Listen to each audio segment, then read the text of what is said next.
Thank you all those that are online. We're just about to get started here in a moment. And hopefully you can hear us, and we'll get going here shortly.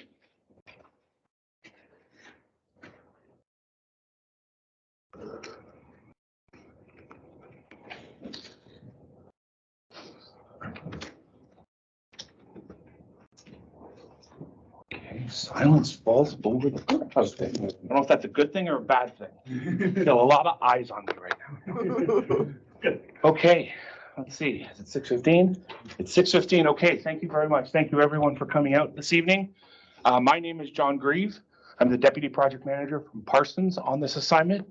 With me today, we have from Parsons, Anastogios, who's Project Manager on the assignment, Marianne Alden, our Consultation Lead, and Stephanie Magnanelli, who is our Integrated Mobility Specialist.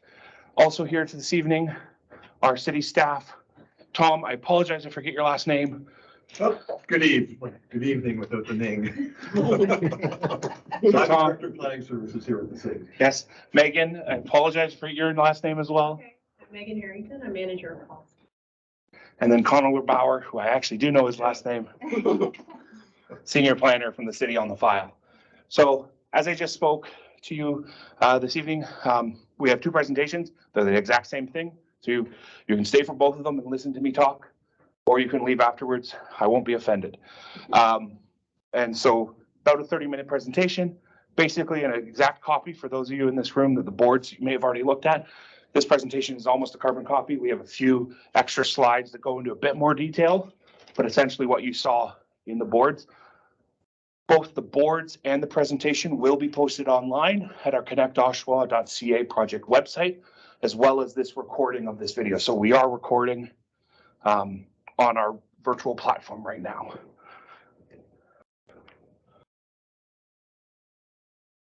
And of course, my button is working. Did you click off my screen?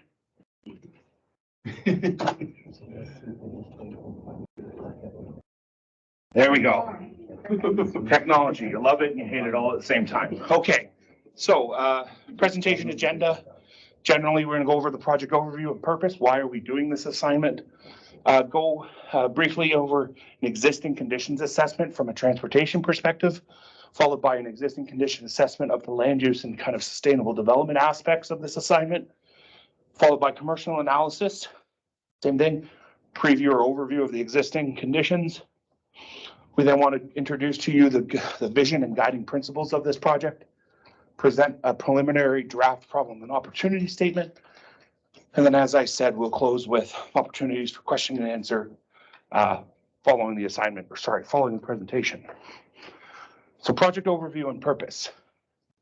So study purpose, why are we doing this? Really, the purpose of this study, the Integrated Major Transit Station Area Study, is to advance the development within the study area in order to support and accommodate the future Central Oshawa GO station. Sorry, I want to make sure I'm not cutting you off. The study will ensure that this area meets the population and density targets associated with the major transit station area. It is intended to integrate with the surrounding neighborhood. It is sensitive to the urban fabric that exists. We recognize this is an existing community. It is not a greenfield site, so we are sensitive to that and are integrating with that existing fabric. It will promote active and sustainable transportation and also recognize the importance of protecting and providing safe access for vulnerable users. And it's going to emphasize sustainability and environmental protection with the various existing natural environment features within the study area. So what are the major project deliverables, kind of overview of the project timeline? So there are two major deliverables with this assignment. First and foremost, it is a master land use plan for the proposed redevelopment within this area, along with urban design guidelines on how the redevelopment is envisioned to occur. So, in promoting high quality redevelopment that is contextually sensitive to this area, has architecture features and whatnot that are sensitive to what is present. And then secondary or second is a area specific transportation master plan. So the proposed land use and density targets will be developed, and then the master plan or the area specific master plan will study the existing road network and road systems to ensure that they can properly accommodate that proposed development, and it will identify any improvements that are necessary in order to support that level of development. So we are following what's called the master class environmental assessment process. We're following what's called approach 3. And so we are integrating that process, moving through phases 1 through 4 of that process. So just on the right, you see the stages of our project. We're just at the completion of stage 1, which is that existing conditions assessment. We're moving into stage 2, where we'll be developing land use alternatives. We'll present 3 land use alternatives. At the conclusion of stage 2, we will be back here having public information session number 2, where we will present those to you, gain your, or have a conversation with you, hear your feedback. Moving on to stage 3, we'll refine and select a preferred alternative. Again, the conclusion of stage 3, we'll be back to you presenting this is the preferred alternative and the reasons why. And then stage 4 is finalizing the study. So preparing all the necessary documentation from a policy and master planning process, but then also filing the necessary documents with the ministry. So what are the influences of this area? So as a project team working with the city, working with our stakeholders from local area or from the region, conservation authorities, and other city staff, we've identified some preliminary or existing influences. So at the top of the slide, financial impacts, we recognize that this is a long-term plan and that there will be financial impacts associated with it, but we also have to make sure that those financial impacts are reasonable and sustainable, that they're not at a scale or at a size that is unrealistic. It's something that the city can't carry from a capital budget or operating budget perspective, or that those costs are then passed on to residents of the city of Oshawa, unfairly, say, increasing your taxes as an example. So we recognize that it has to have appropriate impacts and that those costs should be bared by the responsible individuals or the appropriate individuals.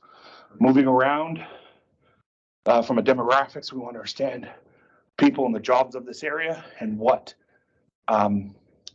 they do from an existing perspective. And then as we move into the future conditions, what are those people and jobs going to look like in the future? So there'll be the existing portion, but then there will be the new growth portion. From a land use perspective, understanding what are the uses in the area today, what are their densities, mode split, same thing, understanding how do people get around the area today, what are the uses they use, and in kind of what breakdown, what percentages. Coming down to the bottom right, kind of 4 or 5 o'clock on a clock dial, understanding council and public input. That's why we're here tonight. Right at the bottom, level of service. So measures, consistent measures we can use to talk about level of service, safety, and convenience. We've done a comprehensive or a very thorough legislation scan. So looking at existing plans and policies that are in place that have an influence on this plan or the future of this plan.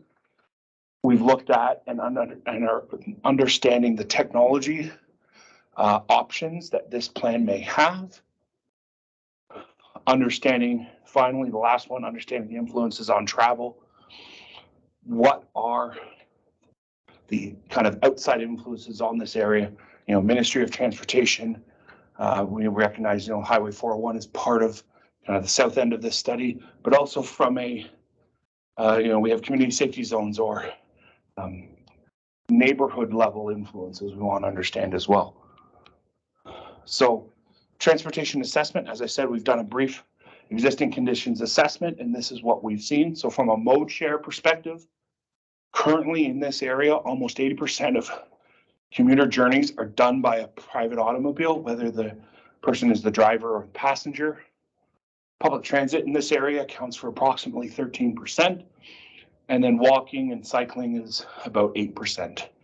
Looking at the graph on the right, the light blue is this area, the major transit station area, and the purple is Durham region. So you can see actually from a public transit and then walking perspective, this area actually is higher than the Durham region average, which is great. So the sustainable modes of transportation used in this area generally are higher than the average you see in Durham region.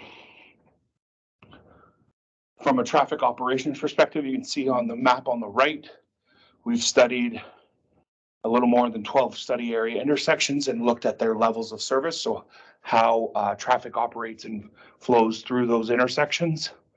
And what we have found that the intersections, for the most part, operate at acceptable levels of service. The congestion at them is minimal, and there is little delay to traffic moving through them.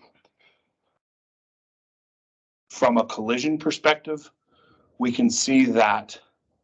So this map on the right is a combination of both vehicle collisions as well as cyclist collisions. The vehicle collisions are the kind of heat map you see underneath. So the closer to red or the darker the color, more collisions are happening. The lighter the color, closer to green, fewer collisions are happening. And then the blue dots are individual cyclist collisions. And so what we found is 80% of the collisions are occurring at intersections. So yes, most are occurring at intersections. However, 2/3 of those intersections are merely property damage only. So when we say property damage only, it's only, typically damage to a vehicle. In some cases, it could be damage to a light pole at that intersection. So that's property value. It's not a personal injury type of collision. Collisions with cyclists, again, most are occurring at intersections. And unlike vehicles and what is typically seen with cyclists, 2/3 do result in an injury. That is unfortunately the nature of cyclist collisions, and that's why we recognize them as vulnerable users and why the protection of vulnerable users is a guiding principle of this study. We are happy to see that there are no fatalities associated with those collisions. So they are injuries, but they are not fatalities. And so, as I said, working with both this study's guiding principles as well as the elements of Durham Region's Vision Zero program, we will promote protection and safety of those vulnerable road users. So from an active transportation perspective, we see that most roadways in this area have sidewalks on both sides, and that there are a few instances where those sidewalks are a little closer to the roadway than we would like. And so there are limited buffers in a few cases. And then the bar graph you see on the bottom is cyclist volumes over the last 5 years. And we're happy to see that those, for the most part, almost across all 6 locations we studied, have been increasing. So that is, again, a great trend that we're seeing. More people are using cycling in this area, which means that mode share I talked about a few slides ago is increasing in the sustainable share bucket, which is the direction we want to see, the direction the city wants to see. So from a transit perspective, the area is served both by Durham Region Transit and Go Bus services currently. Durham Region Transit has the Pulse high frequency service along Simcoe Street, and then there are local routes along Olive and Ritson that take you to transit hubs at Oshawa Center and the Smart Center, as well as downtown. Then the Go Bus service actually has a park and ride facility at what will be the future Central Oshawa GO station, and it provides inter-community or inter-city connections with their service. So the second piece I wanted to talk to you about today was the land use and sustainable development aspect. So again, from an existing land use perspective, and that's a duplicate slide. That is interesting that no one caught that. That's the exact bullets that you just saw 2 seconds ago. But it's a test. Yeah, I'm testing all of you. We did that actually on purpose. No, but I'll speak to the map on the right. Map on the right, the pink hue supposed to be red. You can see is residential. So this area is predominantly residential. We know that. We know it is. We say it's an existing community, an existing neighborhood. The light blue are commercial uses in the existing community. So again, you see some of those small scale neighborhood retail, along Simcoe, along Ritson, but then a few of the larger properties. The orange is the kind of institutional education. So both City Hall that we're sitting in right now, as well as a few schools in the area. And then there are other uses. The dark gray line right through our study area is the transportation corridors, the CN rail line. So that just reference for you. So just a little picture or a little sense of what is this study area. So that picture right in the center, that is the future site of the Central Oshawa GO Station. It is the old Nob Hill Farms terminal. That property is currently owned by Metrolinx and is the location that the station will occur at. You can see A to E pictures around that area. A in the top left is actually the crossing of the Michael Star Trail across the corridor. In the future, when the station is developed and the service commences, that trail will see a over rail connection. So that connection north to south will remain. B is actually the front or the west side of the existing building. It is actually a heritage designated portion of that building. So that portion of building will remain and likely be integrated into whatever the future station may look like. C is a view of the Michael Star Trail kind of continuing south through the study area. D is actually an existing connection that is behind Nob Hill Farms or behind the station or the building and runs parallel to the rail corridor. So it's a nice, neat little connection for those who live kind of on the east side of this study area or the east side of the property to transverse and get to the Michael Star Trail. And then finally, E is a view of the existing building from kind of the southeast corner of the parking lot. So residential employment targets. So this major transit station area has a density target of 150 residents and jobs per hectare. Those density targets are set by the region, and it's up to the city to come up with this land use plan that best accommodates those targets. On the right is an example, and what I also want to point out to all of you is that example from York Region is actually 260 jobs and people per hectare. So it is almost 100% more than this area. But it does show you that even in 260 jobs and people per hectare, it allows for a variety of uses. There are open spaces, but it is at a density that is not contemplated for this area. So that's the one thing I just wanted to make sure all of you understand. It's at 260 people and jobs per hectare. This area is 150 people and jobs per hectare. So from a residential employment target, like I said, we want to look at opportunities for multiple types of residential uses, of integrating commercial and institutional uses with them. We want to prioritize open space. That is a key priority that is central to a major transit station area, and particularly this transit station area, is that we have to ensure that density is being uplifted in this area. You provide the appropriate amount of open space associated with that new development or that new development level. And we want to, as we say, provide a comprehensive active transportation network. Like we say, we're seeing uses in this area are already higher than Durham average. We want to continue that trend. And then we want to, where we can, have human scale built form. So the third analysis, the commercial analysis associated with this area. So from a population and income perspective, population of this central Oshawa area, the main central Oshawa area, which is actually the area kind of all encompassed by the map on the right hand side, is approximately 14,000, half of which 6,500 live within the MTSA boundary, so within the dashed line. So, and then from a income perspective, you see on the left, lower left, provincial average income of 44,000. Durham region is right on par with provincial average. Oshawa is a little bit lower.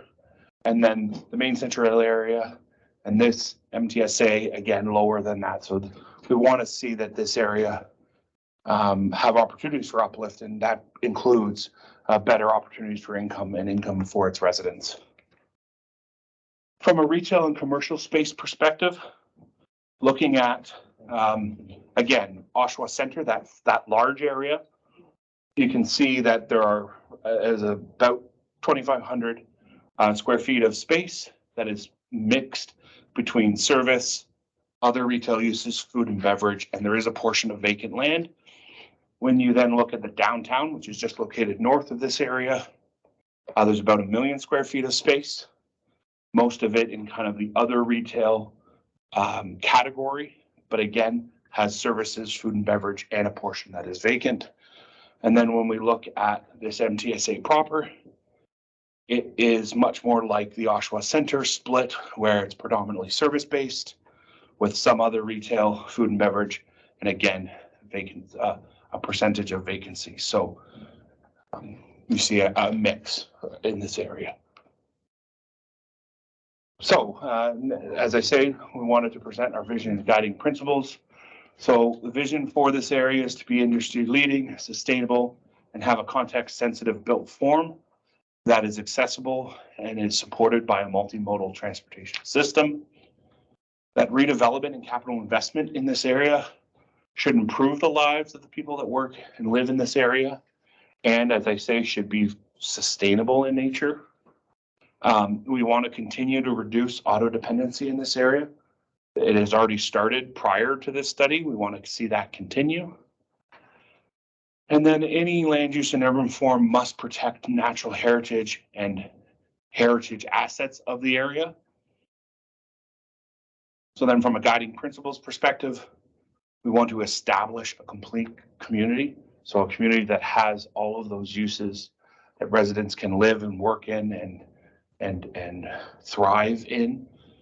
We want to prioritize sustainable and livable development. We want to cultivate a strong economy, and we want to integrate equity, choice, and safety into all of those.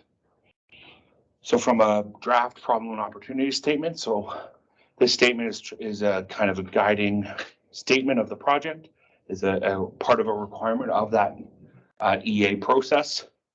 And so we're presenting this today. By no means is this final.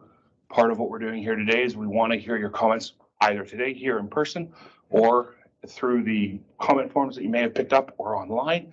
We want to hear what you think about this statement.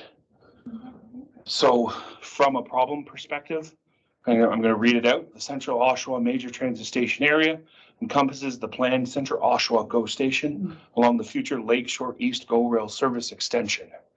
It is located south of downtown Oshawa in an area of transition. The MTSA possesses many parcels of land which are underdeveloped and underutilized, and the transportation network in the MTSA is oriented to the automobile and is disconnected for all users of other forms of transportation. Redevelopment and capital investment in the MTSA should improve lives for those who live, work, and play in the area. That's the problem as we see it.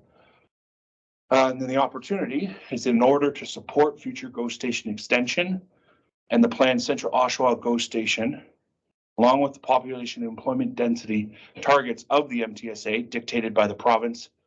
The integrated major transit station area study must develop the necessary land use, urban design, and transportation plans, which will support and guide the growth of redevelopment of the MTSA. The vision is a community which accommodates and supports a variety of multimodal options rather than solely private automobile usage. Redevelopment and capital investment should improve the lives of those who live and work and play in the area, while also reducing the dependency on the private automobile, by offering a variety of multimodal choices. These improvements must maintain a sensitivity to the existing urban fabric, including stable neighborhoods and areas of cultural heritage, value, or interest. Sorry. Okay. And so, yeah, so that's our study, or sorry, the presentation. How long was I? Did I do my 30 minutes? I almost did. 25 minutes. Almost at it. So again, we now want to have an opportunity to have a conversation with you, answer your questions, and then we'll reset and do this again at 7:30. Just so you know, as I said, we have a study website at oshawa.ca/MTSA study. There's Connor and Ranjit, the two city staff, their contact information on the left, and then Giannis and myself's contact information on the right. So we'll move into questions and answers, and we're going to do a bit of a balancing game. I want to take questions from all of you here in the audience, but I also want to recognize you may have some questions from people online, both in terms of typed questions as well as give them an opportunity to speak as well. So bear with me. We are going to rotate through. And Miss, you're right in front of me. I see you have your hand up first. So from the math, we're looking at a 10-fold increase in density roughly in our area. 14,000 to 100 to 140,000. That's a 10-fold increase. Where are you going to be doing this? So, sorry, 140,000. There's the pop. 14,000 now in this area. No, that's 14,000 in the main central area. In this area proper is 5,600. So, yeah, so we're looking at 5,000 people. Correct. You can get taking this to 100,000 people. No, it's not 100,000. It's 150 people or jobs per hectare. So what does that work out to? It's yet to be finalized, but it is likely north of 20,000 if it is all population in increased density. Where? There is no place to put them. This is all privately owned land. So it will be through a redevelopment of the area. So people, We may be losing our housing. No, private development. So people who own property now will have the opportunity to redevelop and increase density. So the permissions on the property. So we are at the land use stage. The land use defines the permissions that are, or the densities and the types of uses that are permitted on a property. So we are redefining those permissions, and then therefore anyone who owns property may have a new permission on their land. So what may be used to only. So there will be people coming and knocking on our doors trying to buy us out. Potentially. Yes, this is not something we want. We have bought our houses. They're small houses, often under 1,000 square feet, because it's the only alternative for most of us. We don't have the options of going into condos, which apparently is the only place single people can live. And as I said, the purpose of the study is not to displace the current residents. It feels like that from what you're saying. I understood, and I hear you, and I understand, but if I go back to our guiding principles and our vision for this area, we recognize this is an area of an existing community. There are MTSAs or GO stations along all the GO lines that are in greenfields, are in empty areas. And so there aren't residents to displace. And those see development happen in a very different type of pattern. This is in an existing community, so it will likely take much longer. We're talking 20, 30, 40 years to meet those targets. And it will occur in a fashion that no one is forced from their home. We're not going to restrict uses. We are simply changing permissions and allowing for the opportunity for redevelopment. Yes, Okay, you said that the expected completion of this project out to Bowmanville, the three stations, is about 10 years. And I'm wondering, Mr. Chief Planner, are you aware that there is no transit service on the existing Bloor Street, on Bloor Street to the existing GO station? What are we supposed to do in the next 10 years? Why aren't you talking to Durham Transit about the fact that they need transit, a continuous transit service along Bloor, Victoria, Bailey? And the region actually has identified Bloor Street as a regional transit spine. I'm not sure what the frequency of the service is. Please be service. My husband is a property manager at Thornway Bloor East. There is no service between Farewell and Rinson.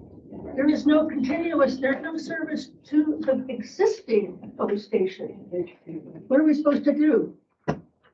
Have you brought that to the attention of the region at all? Yes, I have. I've attended one, what do you call it, talk or in-person thing. Okay. And I brought that to their attention a long time ago. And now it's even worse. And so I think this is another Metrolinx boondoggle that should be completely opposed. The existing GO station train should just continue along Lakeshore East, and it can be built quickly. And I'm sorry, I'm a retired land use and transportation planner, and I moved from Toronto 7 years ago to Bloor East at the time.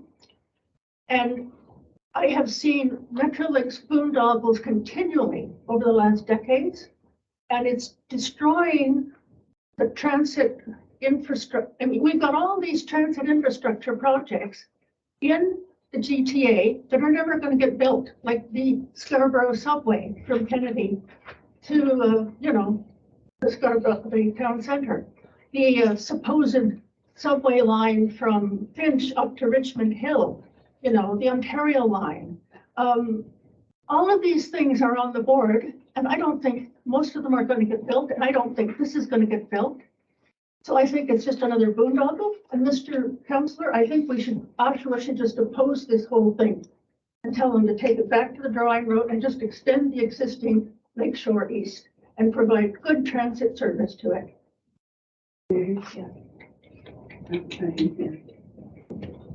thank you. And we are here to hear your concerns. And I think I was speaking to you. It's a political issue, yeah. Understood. Yes, and absolutely, there are politics involved in here, and there are levels of government that are involved. There is Metrolinx, there is the region, there is the city, and so we, as the consultant, we are hosting this evening. Yeah.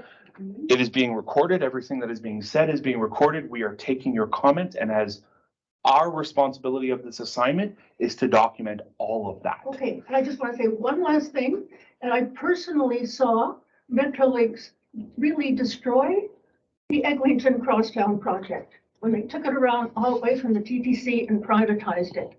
And all of those big consortiums just bumping into each other, and they really wrecked business along Eglinton. So I don't trust Metrolinx at all. And I'm a retired planner and transit expert. I'm sorry. So I'll come to you next. I just want to check on. We do have quite a few. Okay, so if it's okay, I would like to go to an online question, but I'll come right back to you when we come back into the room. So do I just? Yeah, if you unmute them, who are they? And I could say hi to them. Perfect. So we'll go with Hattie. Okay, so Hadi, we should be giving you permission to unmute yourself. Yep. So you can And unmute so- yourself and ask your question, Hattie. Hello, can you hear me? Yes, we can. Okay, so there's a couple things that I want to say. I support having the MTSA here because we're in a housing crisis, and putting housing and jobs next to a future transit station is a good idea. And I just wanted to bring up that the Bowmanville extension by Metrolinx is not being planned in a way where the service will be like good enough to support this intensification. there are plans for only one track over the 401, and there's no electrification, so the amount of service Metrolinx can run from Oshawa onwards to the central Oshawa station will only be maybe like 1 or 2 trains per hour, which definitely isn't enough. So I'd like to see the city councilors reach out to Metrolinx to try to work out this problem and get some more service to the station. And I was wondering if we could try to get the density targets up for this area because it is an important location and it'll have connections to the GO station, multiple BRT lines, multiple Durham transit lines, and it's good to see an emphasis on like walking, cycling, and like transit use. And I want to just like make that like better and amplify it. Okay, yeah, great, thank you. I didn't hear a question there. I heard a couple of statements, so just wanted to make sure that that was kind of more, you're sharing your opinions and your thoughts of the area, and that there wasn't a question that you're asking kind of any of the project team at this moment. Well, I was wondering if we could get the density higher. So the density targets, as we had mentioned, are at a high level. They're set by the province, and then through the regional official plan are then this area is identified. So we, the project team, don't have the power to change the density targets, but we can definitely, as I was saying to others involved here today, we're documenting comments, and that can absolutely be a comment that we heard. You know, there's a resident that would be in support of a higher density target. Okay, thank you. Okay, thanks. How many do we have online? We have a few written ones as well. Okay, so why don't we go to a written one now? Okay. And for anyone who has your hand up online or hands in the room, we will get to you. Yeah. I just want to try to manage, be fair to everyone. Okay, yeah, I'll be quick here. So the first one, how was the boundary determined? Is there flexibility in expanding it? If yes, what is the process and deadline to submit the request? Ask Katie. Okay, so just in case those online didn't hear it, the question was, how was the boundary set? And is there ability to change that? And what would the process be? So I actually kind of briefly answered that a moment ago. The boundary was set by the region and through their regional official plan, which is underway and nearing completion. Again, I think from a project sole perspective, our purpose is not to change the boundary, but we can, again, document it as a recommendation. I would encourage you reach out to the region and to their official plan team to discuss with them about that. But from our perspective, from our studies perspective, we will definitely take that in as a comment we heard and include it in our reporting. Do you want to go from another one online as well? No, let's go back to the room. Okay. Sorry, I'll go to. Yeah, first of all, I do agree with the comment that was made. I grew up in Oshawa, but then I moved to Toronto for about 40 years, and I'm retired, and I'm back. And I appreciate the fact that I don't have to drive in that traffic anymore. Okay, but I do miss Toronto, and when I do go, I do appreciate taking the GO train. Okay, now I've done that. Okay, and on weekends. Yeah, you can park your car so that you can come back. Okay. But for example, what if I want to stay for a week? Okay. And I want to come home, like let's say it's midnight or whatever the situation is. Okay. Because I was used to the urban life, living urbanly in Toronto and relying on TTC and all that. Coming back as, you know, individual, we do need to improve the transit. There does need to be more connection between the Durham Transit and the GO train in terms of having more efficient routes that will connect us to coming back home from the GO station. Okay, because on weekends in the summertime, I've also had situations where, you know, if there's any kind of event in Toronto, the parking lot is full. Okay, I remember going to like Oshawa, Whitby, Ajax, full. Okay, I ended up going back to Oshawa because there were so many cars. Okay, now had there been a more efficient Durham transit system, I wouldn't have had to worry about looking for a parking spot and go would be Oshawa Ajax and being disappointed. Okay, definitely needs to be more of a connection because we're baby boomers, we're getting on in our years. We do appreciate not having to drive everywhere. Okay, and we do appreciate more efficient, was it Oshawa Transit, the bus system? Go to Durham, Durham Transit. There definitely needs to be more connection. And more of a conversation happening between the two. Also, I'm trying to process this whole thing about, the Oshawa GO station is at Stevenson, okay? So are we gonna have like 2 Oshawa GO stations, like get off at, Oshawa and then Oshawa again? Like, are these rails gonna, like, is the one on Stevenson, is it gonna eventually go to the one on the new one, the proposed one? Is that how it's gonna look like? So that you have two, Yeah. so that you have 2 stops, like 2 stops to get out, like the 2 Oshawa GO station stops. Is that what it's gonna look like? Yes. Okay, So- because they're so close to each other on top of that. I could understand this happening if they were a little further apart from each other, but there's not that much distance between the Bloor one and the Simcoe Street Can one. they just not use buses? Full bus and kind of move them from one place to the other one? I don't know that one. It doesn't take long. They could, and that's, Like, that seems to me it would be the cheapest. I mean, you're gonna end up hiking up taxes in the city here. And this city, people here pay plenty of taxes compared to Toronto. I can tell you for a fact it's higher. I got a customer who lives close to Yonge and Shepherd, and she pays way less than what we do for a much more expensive house. Like, the taxes in Durham region are just way too high in the city of Oshawa. I don't want to get hit with higher taxes because the city is, or the region isn't using taxpayer money efficiently here. People work hard for their money. absolutely. No, I understand. Sorry, I just got a little distracted. There was about 3 conversations going on and I'm not good with multiple conversations, but sorry. You're absolutely right.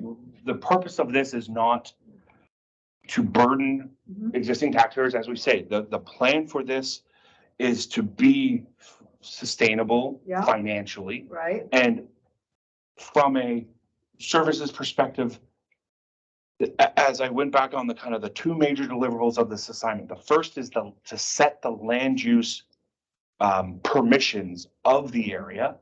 And then once those permissions are identified, from a transportation perspective, what are the services that are needed?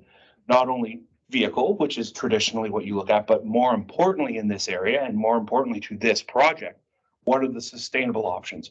Connections or improved services on Durham Region Transit, as well as your active transportation alternatives. So that is a fundamental component of this project.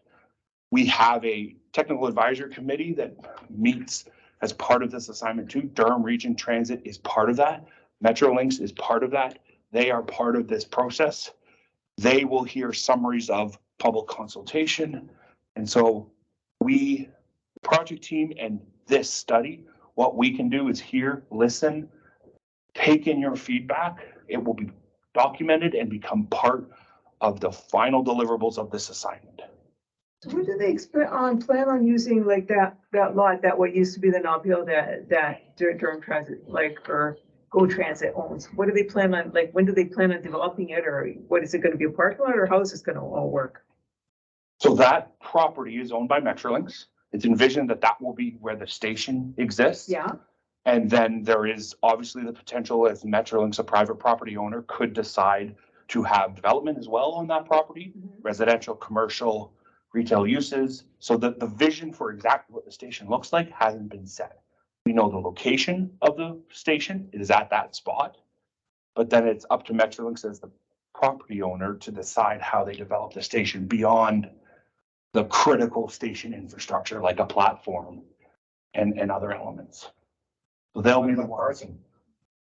Again, they will be the ones from their station access and station design guideline perspective. They'll be the ones setting that. When is that to start, the station? Yeah, when is it? Again, it's in Metrolinx's timing. They are currently in the process of procuring consultants and engineers to complete the rail upgrades that are required as part of the Durham region, the Lakeshore East GO extension. 5 years, 1 year, 10 So how long years? do they expect, Steve? Yeah. How many Wait, years? we're like 5 years? Sorry, I don't believe Metrolinx has confirmed opening day operation of Approximately, what are the estimates? What are we talking about? 5 to 10 years before trains are running. You told me 10.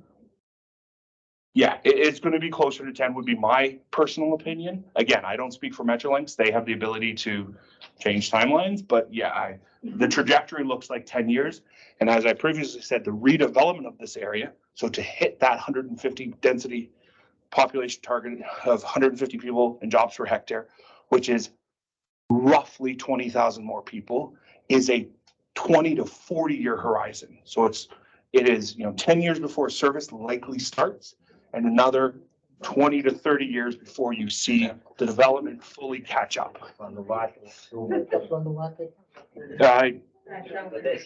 Okay, sorry.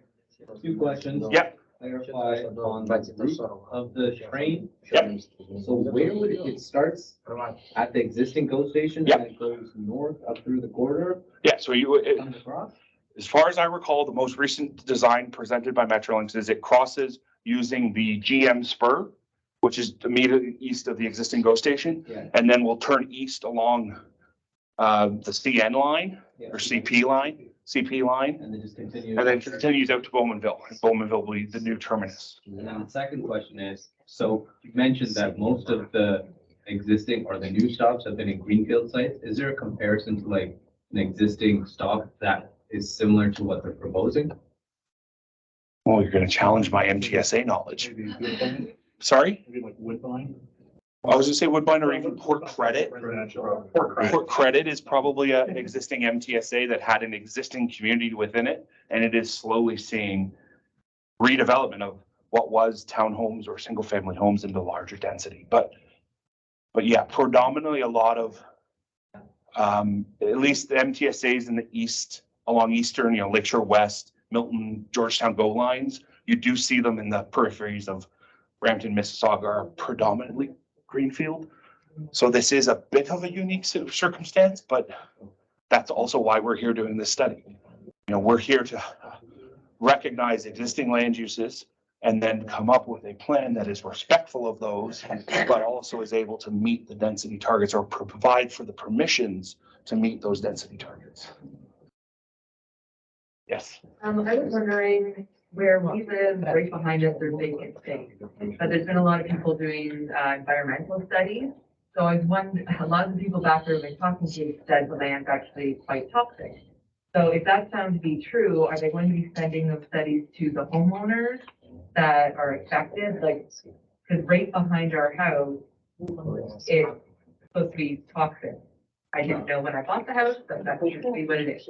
So now they said, I'm just wondering if they're going to be, the information they're getting from these studies, if they're going to be sending it to the people that it could be affected. Well, so if you don't mind, at least major streets, whereabouts do you live? Barrie, so Barrie and Wilkinson, Adelaide and Barrie, Olive. Oh, okay, yeah, so, sorry, what I was trying to get at was, that's not an environmental study associated with us, so it is a redevelopment, and likely it's the Gibb Olive realignment that the region is doing. Okay. And so, as a homeowner, I would absolutely encourage you to reach out to the region and say you would like a copy of that study. If it's associated with the realignment, the findings of those studies would be published as part of final design packages for that road. But it sounds like it's a regional project, so I would encourage you to reach out to them and say, I'd like some information. Thank you. Yes.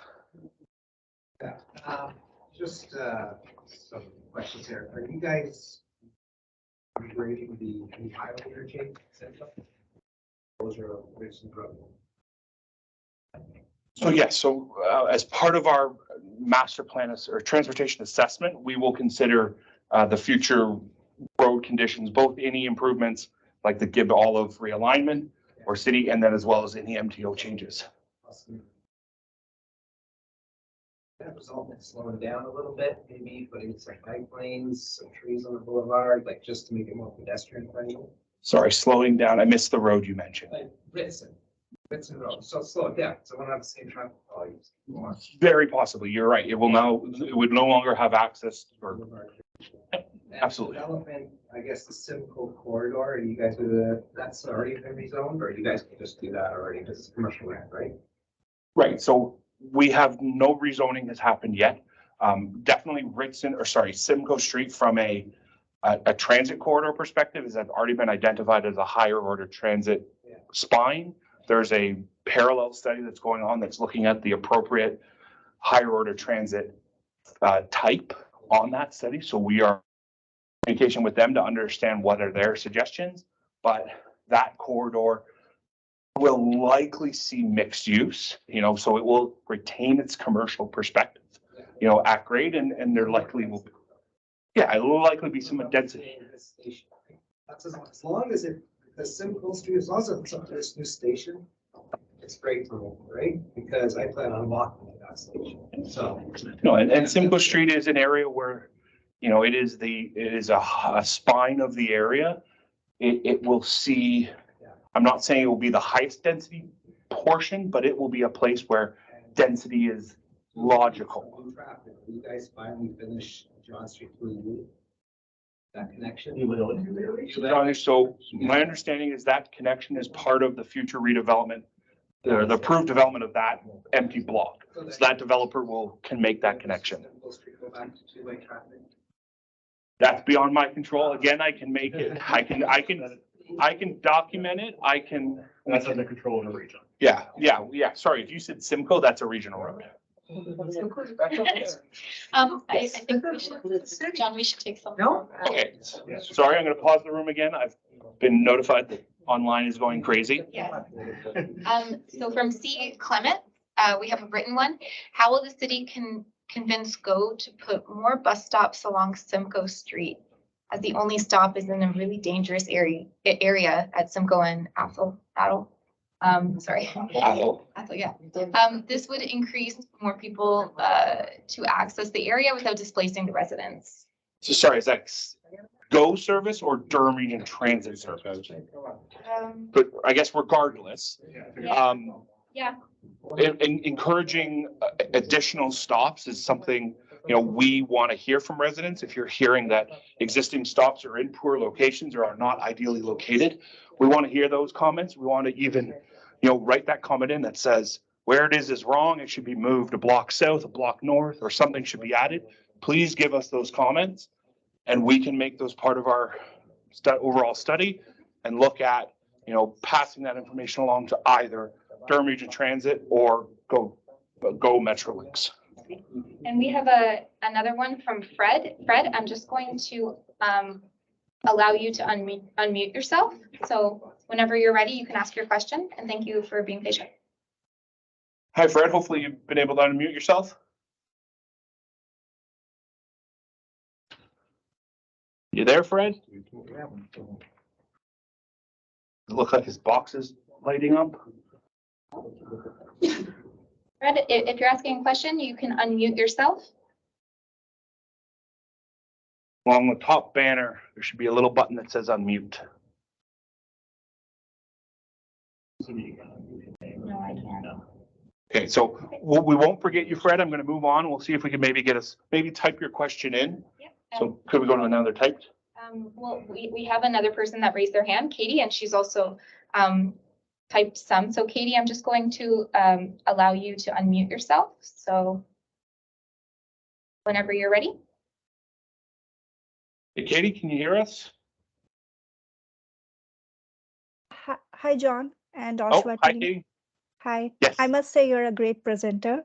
Well, this thank is- you. Yeah, you made it fun. This is Katie from Western, and my question is regarding the density. So I know the MTSA boundary has been determined by the Durham region with proper EA study. If the subject lands are not in MTSA study area, however, they are in the 800 watershed buffer, would the higher density policies would be still applicable to the subject land, or there would be some consideration for them? You're really testing my land use knowledge. I'm a land use planner, John. Yeah, well, I'm a transportation planner. I didn't do so well in land use project classes back in university. Absolutely, there would be certain permissions if you're within a certain distance and outside of a proper MTSA. So yes, your permissions may be different, but I can't say off the top of my head exactly what they would be. But, you know, if you want to reach out to the project team, we can absolutely connect you with land use planners in the city and understand what your existing permissions may be and how this study or any other ongoing kind of region of Durham official plan amendments may make changes to that permission. John, I mean, it's like specific, right? I mean, Yeah. basically, somewhere like Bloor might be within 800 meters, but it's, you know, when the region looked at how they were going to create this area, one of the tools there, or one of the guiding principles in creating the boundary was kind of look at those natural boundaries. So I believe the 401 was actually one of those, you know, logical boundaries for the south boundary, but I believe there is properties south of the 401 that are within 800 meters. Yeah, so just in case you didn't hear that, yeah, so definitely from a site, it will be site specific in somewhat of nature, but you know, given that when MTSA boundaries are set, and in particular this one, you know, hard boundaries like the 401 were definitely barriers. So as I said, I encourage you, you know, we can absolutely make connections for you to land use planners, both at the region as well as the city. Thank you. Much appreciated. I'm gonna go back to the room. I'm gonna go over to someone that hasn't spoken yet. Yes. Yeah, so I'm just wondering, what kind of measures would be put in place whenever the train passes by so much more frequently? Like what is gonna happen to those lines? Are barriers gonna be put up? Like what kind of mitigation is gonna be put in place because of the sound disruption, vibration, things like that?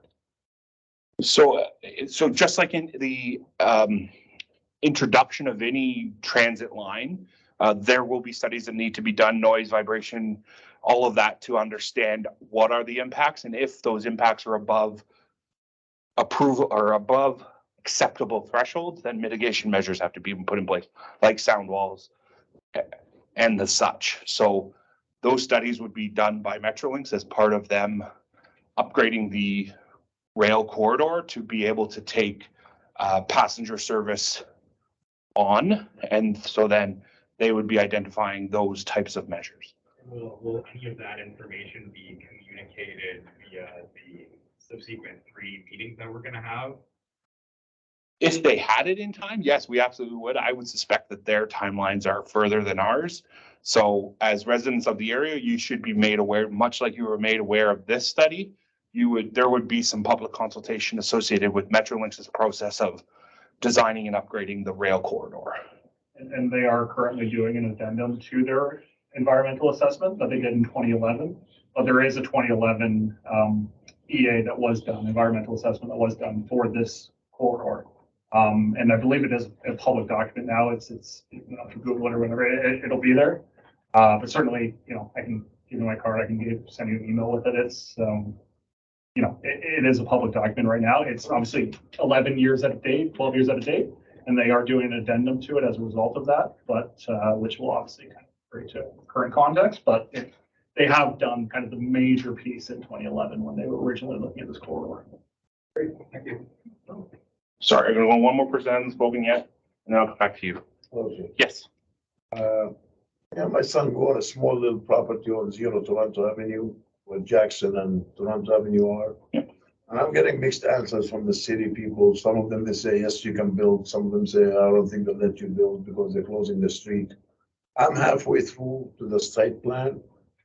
I tried for residential, they refused us. I was gonna build a house to live on it there, because they said it's commercial. I thought that was allowed both. I wasn't aware of it, it's my bad homework. And they're widening the 401. I don't know what's gonna happen to that street, it's gonna be closed. The 401 is a bit far from me. If the street is closed, can we park on that street, that Jackson Avenue, or right beside my land? Should I continue with my site plan, pursual? So I want to know if I should put good money behind bad money. I'm a little bit mixed up. My architect is here with me. We were refused once, and now we have a plan to build an office and 2 apartments. It's becoming a little bit difficult for me it's encouraging for me. Should I go all the way and put the rest of the money to find out the hard way? Or somebody in the city can tell me yes or no. is the city gonna buy it off me if you don't let me build? Am I allowed to use it as a parking lot temporary to get people to park in it until I build? We don't know. So I made a mistake. I personally wouldn't know, but I would encourage you through city staff that are part of the project team. I would reach out and ask to speak with the land use planners that are with the city. They are the ones that are best knowledge to talk to you about what are your current permissions, and then maybe have a conversation about what permissions could change as part of this study, you know, based on your study area. With regards to MTO, again, they may be able to help you get in contact with appropriate people at MTO or get copies of, you know, the widening studies. So the city a plan, a drawing. It can be. Would they be able to tell me I'm allowed to do that or not? They would be able to have Or do I have to spend the money for? no, you can have open conversations with city staff without making a formal submission. I would say they probably would encourage it. I would build what they asked me to. I don't want to create something and be refused. Megan's nodding as I speak, so I would encourage you, you know, reach out to them and they can have that conversation before you make another formal submission. Yes. Okay, I just wanted to bring up the fact that the current GO train, Oshawa GO train station is also in conjunction with the Via Rail station. So when we're talking about access to that site, we have two services there. And right now it's not served in many ways. I mean, there's very, very little service along Bloor Street to both of those major stations. So in the next 10 years, is the rail station going to become an orphan as well? If, you know, existing conditions continue? Like, I mean, shouldn't that be factored in as to whether we really need this particular? So the existing Oshawa station will remain. It will just not be a terminus. So right now it is a terminus. The Via Rail station. So I'm saying, I'm still talking about access to both of those, the Via Rail and the Oshawa station is it's like non-existent in some places. So access in terms of Durham Transit. Is that what you, yes. So I think the idea, you know, I would encourage yourself as resident, and what we will absolutely document in our process is that Durham Region Transit needs to continue to improve their services. And I think they have over the years, and they need to continue not only from a you know, typical growth pattern, but also if you're going to introduce something like an MTSA in this area proper, they're going to have to look at improvements that are more than just a typical growth of a transit system. So it's an advocacy that needs to continue. And as project team, we will absolutely be continuing that. So when you say it, like, does it mean like the current station that GO Transit has now, people won't be able to get on the No, they will. there? They will, like, Yeah. they spend all that money on that building. No, they will, yes. That goes, You go to the GO station right now. There's no service to the Oshawa GO station and the Via Rail station from many parts along Bloor Street. yes, yeah. When she's talking service Durham Transit buses, there's no bus service that would take you on a bus into that station, is what the resident is speaking of. Oh, yeah, well, I think they do from the Oshawa Center, because like sometimes. That's Oshawa Center, but that's not along Bloor. But that's not along Bloor. She was Yeah, speaking they need to increase up their game here. Yeah. They do. I'm nodding in agreement. Absolutely. Durham Region Transit needs to continue to improve service. Obviously, with all these comments, there's definitely needs to be a serious conversation between Durham Transit and GO State, because this is what I'm hearing from everyone. Okay, in order for for GO to be accessible, we need to have connections to get there, and that's Durham Station. Bicycle routes, walking routes, transit routes. You know, like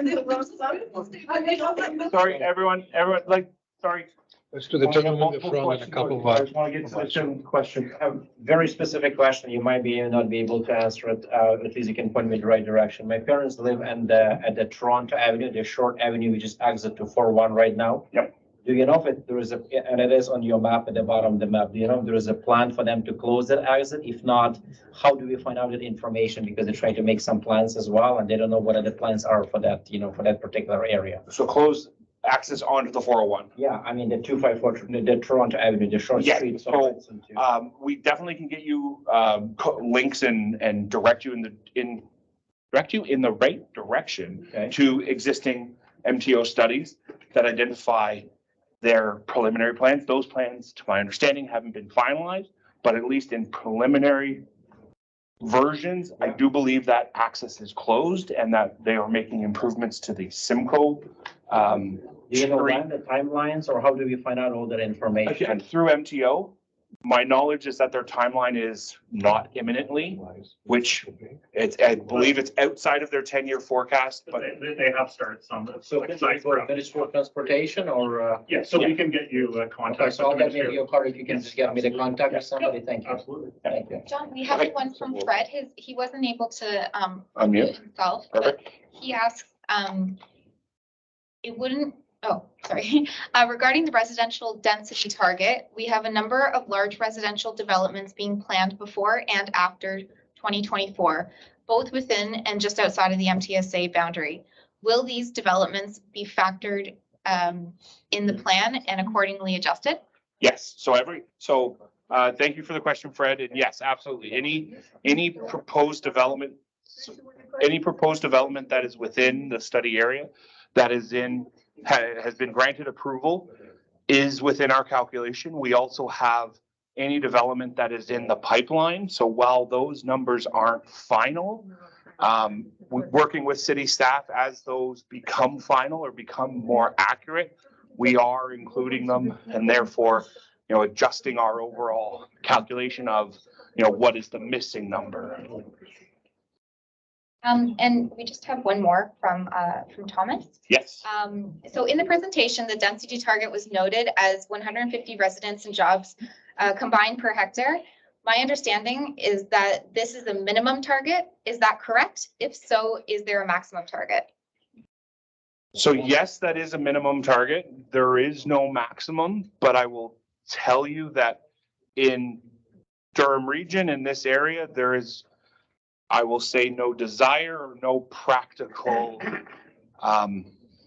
economic business case that density will be anything different. At this time, that is the target. I would encourage you to stay plugged into this study and understand as we go through the process, because as we develop those alternatives and then ultimately select an alternative, there will be visualizations that try to show what 150 jobs and people per hectare would look like. So definitely stay involved in the process as we move forward. But you are correct, that is a minimum. But I think in this area, my professional opinion would be that will be the target. There won't be a practical ability to go beyond that target. And that looks like it's all of the questions from online. Perfect. Any other questions in the room? Actually, regarding, within this MTSA area. Yes. Okay, where they want to encourage the density so that they can whoever lives in this area can take advantage of walking or cycling or whatever to the destination, which is a great thing. Okay, now, are there going to be meetings in the future among the land density people, like the people that are planning the density part of this, in terms of encouraging people to live in this area so that they could take advantage of the use of GO Train in the future? Because I'm trying to process this. I mean, if this bold area is like the MTSA and they want to encourage the density, it's this area that will take full advantage of being within close range of all this transportation service. So having said that, is there going to be more study and meetings regarding how this vision will be? Because like, I grew up right on Albert Street, okay, downtown, when we immigrated here, right? I remember the way the neighborhood was, right? And it's sad to see that all these years they haven't, not much has made, not much improvement is made in terms of turning it into a neighborhood. If anything, it's kind of dangerous and embarrassing the way it is, okay?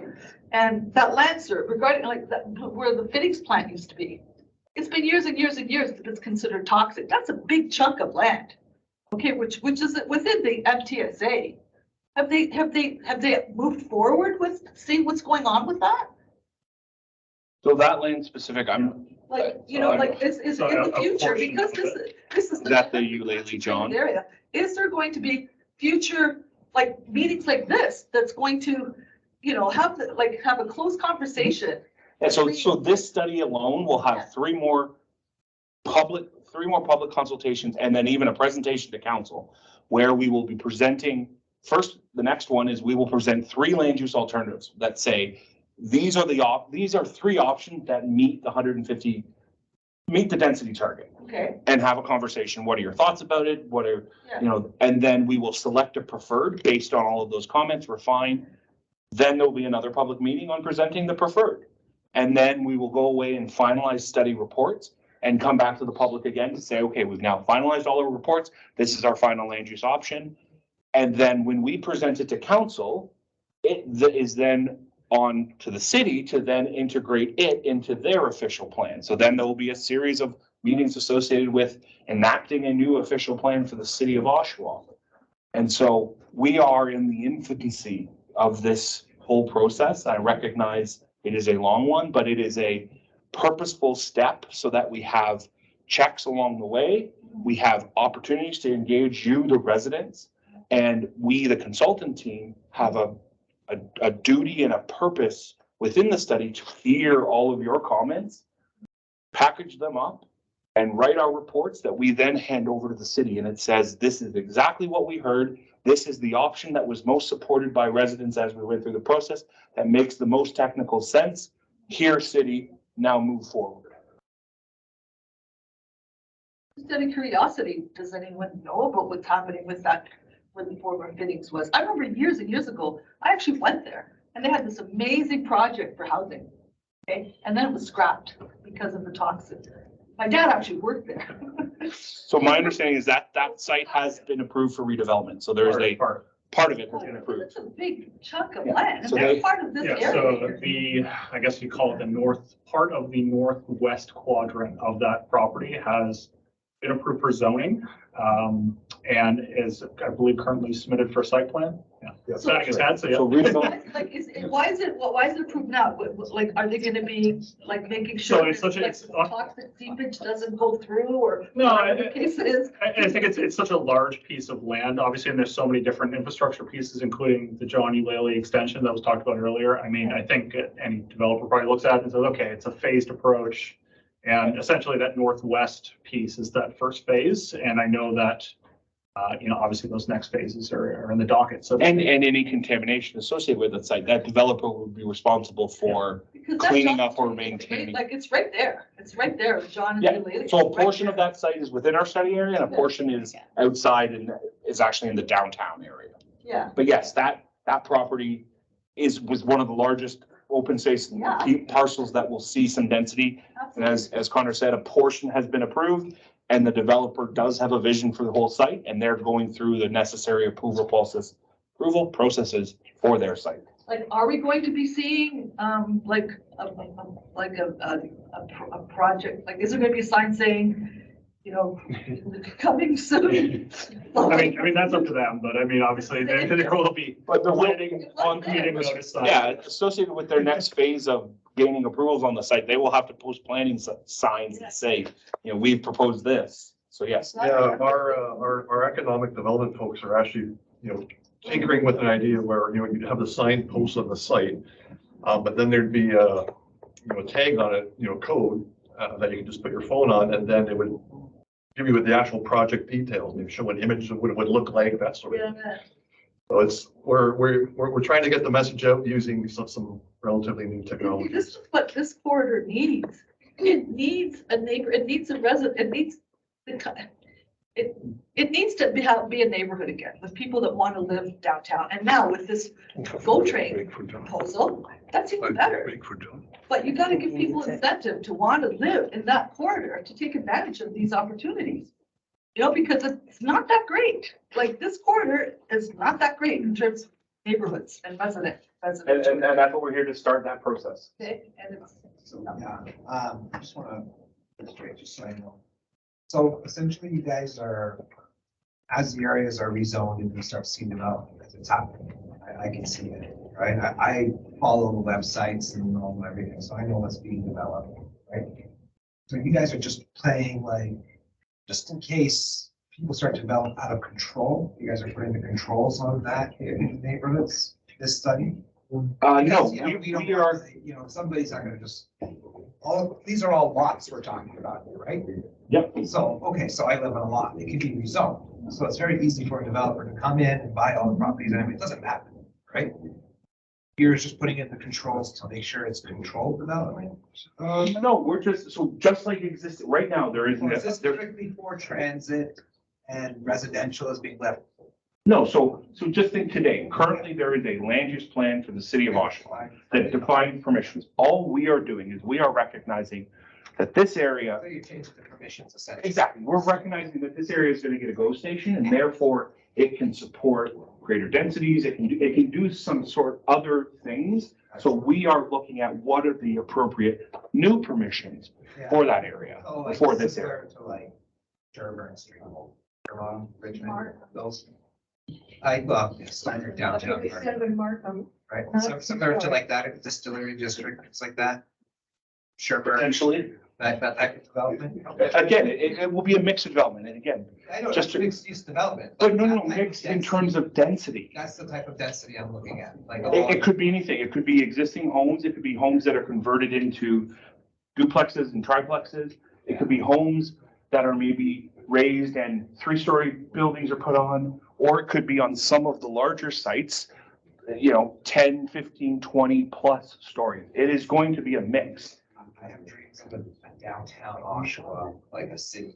I call that- That's what I want. And there will, I want more high rises. and there will be 20-story buildings within this area, and it's about determining where are they best located. I want to ram as much people into this community because I want to be able to walk to no frills one. That's it. That's it. I don't want to have. Well, and the approximately 20,000 more people will help make the case for another no frill or a new no frills in this area. We have to, I want it's a Starbucks. 7:30, past 7:30. I'm just gonna flip it because I actually have the updated presentation that I updated with those mistakes, so. Sure. Just hit unshare and then you can. That's what this area is. So for those online, we are running a little behind. We will start at 7:40. So stay with us. We're just gonna take a breather. I'm gonna get a drink of coffee Take 5 minutes. and we will start again and I'll finish conversation with anyone in the room, okay? So we're gonna just mute the mic so you don't all hear too much commotion, but we will start at 7:40. Please bear with us.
Mute. Okay, Okay, thank you. I think there are a few of you online. I apologize for being a little late. There are a few new faces here in the room. So thanks again for joining us. We actually just had a very engaging, informative discussion, and that's partly why we're behind. So for the next about half hour, I have a presentation to give, and then we'll open the floor for the remainder of the time we have here tonight. I can answer any questions for any of you that may be online or for the few of you that are here in the room. So let's see, did I turn this back on? I didn't. Okay, so my presentation this evening, or for the second time this evening. So I want to go over the project overview and the purpose of this project. I want to highlight and explain the existing transportation assessment that we completed, go over the existing land use and sustainable developmental items related to the study area, talk about an existing commercial analysis that we did. I then want to present the vision and guiding principles of the study that we've developed, present and talk about the draft problem and opportunity statement that we have, and then we'll have a question and answer period to follow. So the project overview and the purpose. So why are we doing this study? The purpose of the Integrated Major Transit Station Area Study is to advance development in the study area so that it can support and accommodate the future Oshawa GO Station or Central Oshawa GO Station. Critical to this study, we want to ensure that the future development meets the population and density targets of this area that have been set. We want to ensure that it is integrated with the neighborhood. We recognize this is an existing neighborhood. This is not like other MTSAs in the Greater Toronto Area that may be on a greenfield. So we need to ensure we integrate with the surrounding neighborhood and that it is sensitive to the existing urban fabric. We want to promote active transportation, and we want to enhance safety for vulnerable road users. And then finally, we want to have an emphasis on sustainability and the protection and enhancement of existing natural features. So what are the main project deliverables of this assignment? There are really two. First and foremost is the master land use plan. So we are looking at what is the appropriate land use permissions and land use types that can support the population employment density targets. What are the urban design principles associated with that? So what type of development do we want to see? And what are those features? And then the second deliverable is an area specific transportation master plan. So what is the transportation system that is needed or required to support those land uses? So what improvements do we need to make to the road network? What improvements do we need to make to transit, to active transportation, and other sustainable modes? So then from a study process or an overall study timeline, on the right you can see we are just at the completion of stage one. We have done an existing inventory. What does it look like today? We're moving into stage two, where we are going to come up with 3 land use alternatives. So 3 alternatives that could meet the density targets. We're going to come back to the public and have a conversation about those 3. What are the pros and cons of each? And have that open discussion. Stage 3, we will then refining and selecting a preferred land use alternative. Once that's done, coming back to the public for a 3rd time, have that discussion again. Show the public that refined alternative and see if that is the one that makes the most sense. And then in stage 4, we'll finalize the study, do the required study documentation, and complete. And again, 4th chance for public open house will come with those presented documents and present them. If you click off my presentation. yes, I did. So what are the influences of this area, or what are the influences of this study?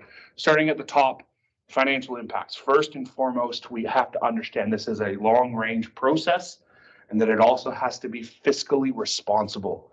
We can't be coming up with a plan that is not logical or financially feasible. We can't be recommending improvements or burdens on both the city of Oshawa and its capital budgets, and then by extension, the residents of the Oshawa, and more specifically, the residents of this area. So we want to have a plan that is fiscally responsible. We want to understand the demographics of this area, both from an existing perspective and what are the potential demographics in a future scenario, and how can we support those, both in terms of people and types of people who would live in this area, as well as job and types of jobs of this area. We want to understand the land uses, what are the appropriate land uses for this area and to support the future GO station. What is an appropriate transportation mode split and how do we achieve that? Council and public input, that's why we're here right now. You are the public, we're getting the public input from you here today, as well as 3 times in the future. And then we will be presenting to council and hearing their input and ultimately seeking their endorsement of this plan. From a level of service or from a calculated measure, we are looking at those things. We're looking at travel times, level of service at intersections, safety measures. So we are doing some tangible assessment of the area and understanding that. We've done a comprehensive review of legislation of the area. So what existing legislation provincially, regionally, and at the city level, what policies exist today? What impacts do they have on this area? What directions do they give for this area, and make sure we're in line with those. We want to understand how technology can impact this area. Are there opportunities to use technology to enhance this area or bring greater benefit to the area as we see redevelopment? And then ultimately, what are the influences of travel kind of broadly on this area? What are factors like we have here in the Ministry of Transportation, Highway 401? That's an example of there's an influence on travel and travel patterns in this area. So we want to understand them and how can we work with them. So our existing transportation assessment. First, we looked at mode share, and actually we were really happy with what we saw. You can see, so first of all, almost 80% currently in this area are commuting via the automobile, either as a driver or a passenger. And then 13% use public transit and 7% walk and about 1% cycle. So those numbers do seem perhaps low or very car dominant. But if you actually look at the mode share split bar graph we have on the right-hand side of this slide, the MTSA is the area in blue, or the bars in blue, and Durham Region is the bars in purple. And you can actually see this area uses transit and sustainable modes at a greater percentage than the average of Durham Region. So this area is already utilizing those sustainable modes in higher percentages, which is really great to see. And we will only encourage those percentages to continue to increase, and therefore the use of the automobile and auto dependency decrease. From a traffic operations perspective, we actually see that the existing road network is not only well established, but is functioning at acceptable levels of service. Generally, there is little to no delay at major intersections during the peak periods. And so we're, again, happy to see that that network can support existing conditions or existing levels of development. And so we're not at a deficit to start with. We're in actually a really great condition to start with. So from a collision perspective, just to give you a bit of an explanation of what the map looks like on the right, the heat map or the color changing areas, the darker the color, closer to red, the more auto collisions there are. The closer to green, the less auto collisions there are. And then the blue dots are representative of cyclist collisions. And so when we looked at all of these collisions in the area, we saw for vehicle collisions, approximately 80% are occurring at intersections, which is to be expected or is not surprising to see. That is typically where a lot of collisions happen. But of those collisions, 2/3 of them are property damage only. So the vehicle has been damaged, maybe a light pole has been knocked down, or perhaps maybe a fence or something. Some property has been damaged no injury has occurred. So that is good to see. From a cyclist perspective, again, we're seeing the vast majority of those collisions occurring at intersections, with 2/3 of them resulting in injury. Yes, we recognize that is a fair number that result in injury. Traditionally, any collision with a cyclist, unfortunately, does often involve the collision. But what we were really happy to see or want to acknowledge is that there are no fatalities associated with those collisions. So they are injuries, but they are not fatalities. And so as we move forward with this plan, and as we recognize that we want to continue to promote active use and sustainable use modes, and then we want to improve safety for vulnerable road users, those will be principles within this plan, and we will work with some of the principles that are outlined within the Durham Region's Vision Zero plan. So that's how we will continue to push forward on making those improvements. So from an active transportation perspective, sidewalks in the area, very highly developed. Again, this is an existing neighborhood, so it's great to see the sidewalk network is well established in this area. Most roadways have sidewalks on both sides. There are a few instances where sidewalks only exist on one, and further fewer, there are a few locations where that sidewalk is right up against the road right of way or against the active travel lanes of the road. So from a road safety perspective or a user comfort perspective, they're not ideal or what we would like to see as transportation professionals. So, we definitely will look for opportunities to make improvements to those conditions through this study. So from transit, or how transit serves this area, Durham Region has their Pulse rapid service that runs along Simcoe Street and then also on King Bond.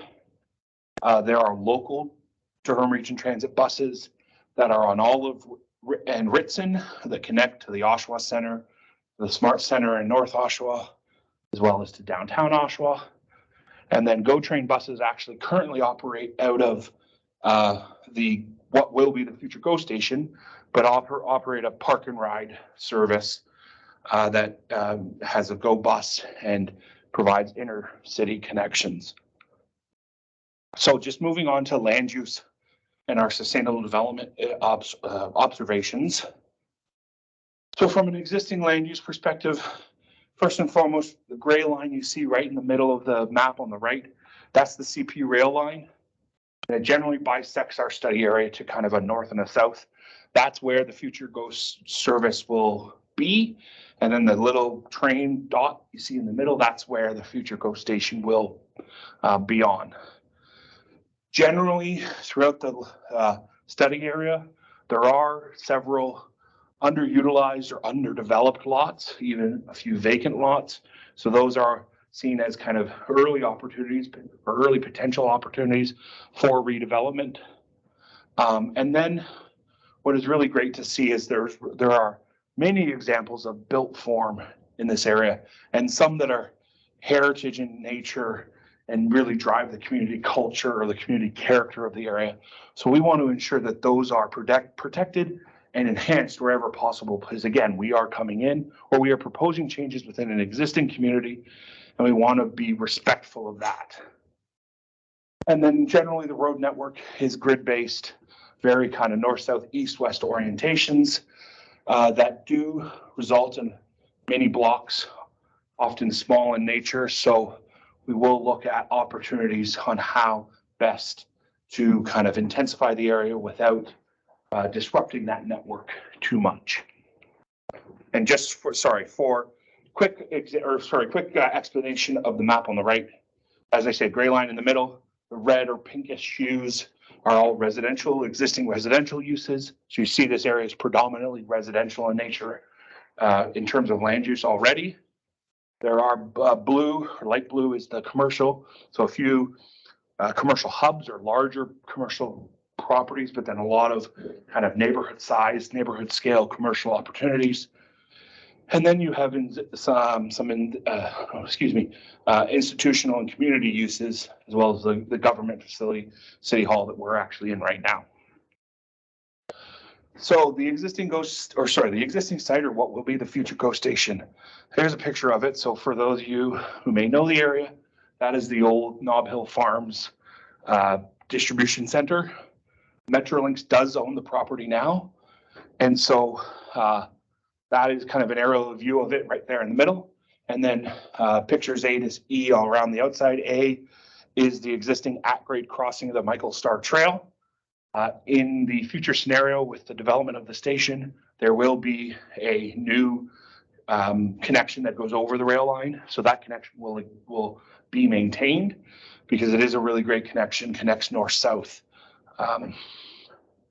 It is a great north-south connection for people not only in this community, but the communities to the south of here. Picture B is actually on the west wall or the west face of the existing building. And that is actually a heritage property. So that is the original kind of office portion of the building. And it actually has a heritage designation. So in future redevelopment, it will be incorporated in some way to the future site, whether a new building is built up beside it or it becomes a feature of the site. It will be kind of maintained. And again, its heritage factor or essence, whatever you want to say, will be maintained and part of the future site. Picture C is the Michael Star Trail, kind of as it goes to the south, or toward the south of the site. You can see is really great multi-use path. Picture D is actually a really interesting kind of connection that exists. It's at the backside of the site, backside of the Nob Hill Farms building, and it runs kind of parallel to the rail line. And is actually a sidewalk connection. So it's a really interesting example of, back when the site was originally developed, city planners and engineers recognized that those who lived kind of toward the Ritson area, would likely want a connection over to, Michael Star Trail or even further to Simcoe. And that was an opportunity kind of closer to the rail line, similar to what kind of First Avenue does to the south. And then the picture E is just a view from the kind of parking lot on the southeast corner of the site. So what are the residential employment targets for this area? So as set out by the provincial density targets, it is 150 people or jobs per hectare. And so what that means is that's the targets for redevelopment. And we'll obviously involve intensification of the area. And so in future stages of this assignment, we will be presenting visions on what that could look like. And just as an example, and it may not be the best example, and we may have to look at better examples in the future, but the example we have today on the right is from York Region MTSA, I believe associated with their Viva service that runs north-south on Yonge Street. That is a massing diagram for something that they're looking at. And that massing is actually representative of 260 people in jobs per hectare. So about 100% more than this area. But even in that higher density, you can see there is a scale to developments. There are towering and podiums that respect human scale and the human space and the road character or the road experience, and then towers and podiums set back from there. So that's, again, what we'll be looking at in our higher density areas, but then even this study will have a lot of areas that remain as is or as built today. Because we're not going to a 260 density target, it's 150. So again, our priority is understanding what that built space looks like. We also really have a high priority on open space and public space, because when you increase the density of an area and bring more people to it, the amount of public space you need also increases. So we simply can't take all the land that exists in the MTSA and redevelop it for people. There are going to need to be redevelopments into open space. So our study will look at that. Where do those spaces exist? How can we integrate those spaces? Where can we look at opportunities for larger scale parks or smaller neighborhood parkettes or small open space features? So what does that look like? As I was mentioning earlier, provide comprehensive, active and sustainable transportation networks. This is not a car dominant redevelopment or intensification. It's going to be predicated on active and sustainable uses and then ensuring human scale built form. So again, it's not simply towers everywhere. It's not simply high density everywhere. It is density that is at a human scale and is also at a built form that has variety through the area. This is an existing neighborhood, and we want to look for those opportunities for where the redevelopment makes most sense. Moving on to our commercial analysis. What we saw, population of the main central area of Oshawa, which is basically the whole area that is encompassed on the map to the right. That is about 14,000 people, 14,300 people. Within the MTSA study boundaries, there's 6,500 people. So about half the population of the area lives, half the population of the broader area lives within our study area. So we have to understand that. And then from a income perspective, as is seen kind of within Oshawa more broadly, Oshawa does fall generally below both provincial and regional income levels. So Oshawa as a city as a whole, and then the main central area, the MTSA and the downtown, again, are kind of further lower. And we want to look at how can we provide those opportunities in redevelopment to see that misalignment change. So looking at the retail and commercial space of the area, Oshawa Center proper, there's a kind of a mix of services in retail with some vacancy, about 2,500 square feet. In the downtown, there's just shy of 1 million square feet of space. Again, unlike Oshawa Center, it's more other retail services, other retail business opportunities with a lower percentage of food, beverage services, and vacancy. And then within the MTSA, you can see while there is over 1 million square feet, it has a similar breakdown to Oshawa Center. So the vision and guiding principles of this study, I've briefly kind of mentioned them as I've gone along, but I have to put them up here. Our vision is we want an industry-leading, sustainable, and context-sensitive built form that is supported by a comprehensive and accessible multimodal system. We want the redevelopment and capital investment in the MTSA to improve the lives of people that live here, work here, play here. We want to continue to reduce auto dependency. As I was saying earlier, this area is actually doing a great job and is already starting to make those changes. So we want to see how we can continue to push that forward. And then we want to ensure that the land uses and ultimately the urban form that is proposed for this area is respectful of the heritage and respectful of the natural assets that do exist in the area. So our guiding principles, we want to establish complete communities. We want to prioritize sustainable and livable developments. We want to foster and cultivate or create a strong economy. And then we want to integrate travel equity, choice, and safety. So moving on to our draft problem and opportunity statement. So this statement or these two statements are kind of our bedrock, our base for the study.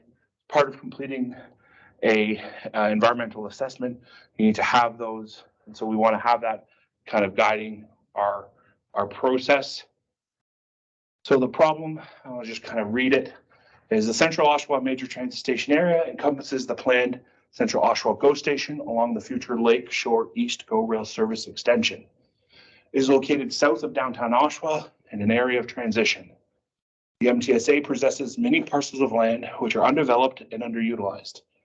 Transportation network in the MTSA is oriented to the automobile user and is disconnected for all users of other forms of transportation. Redevelopment and capital investment in the MTSA should improve the lives of those who live, work, and play in the area. That's kind of the problem as we see it. We define it and kind of based on what we saw in the existing conditions. So the opportunity is, in order to support the future GO Rail Service extension, the planned Central Oshawa GO station along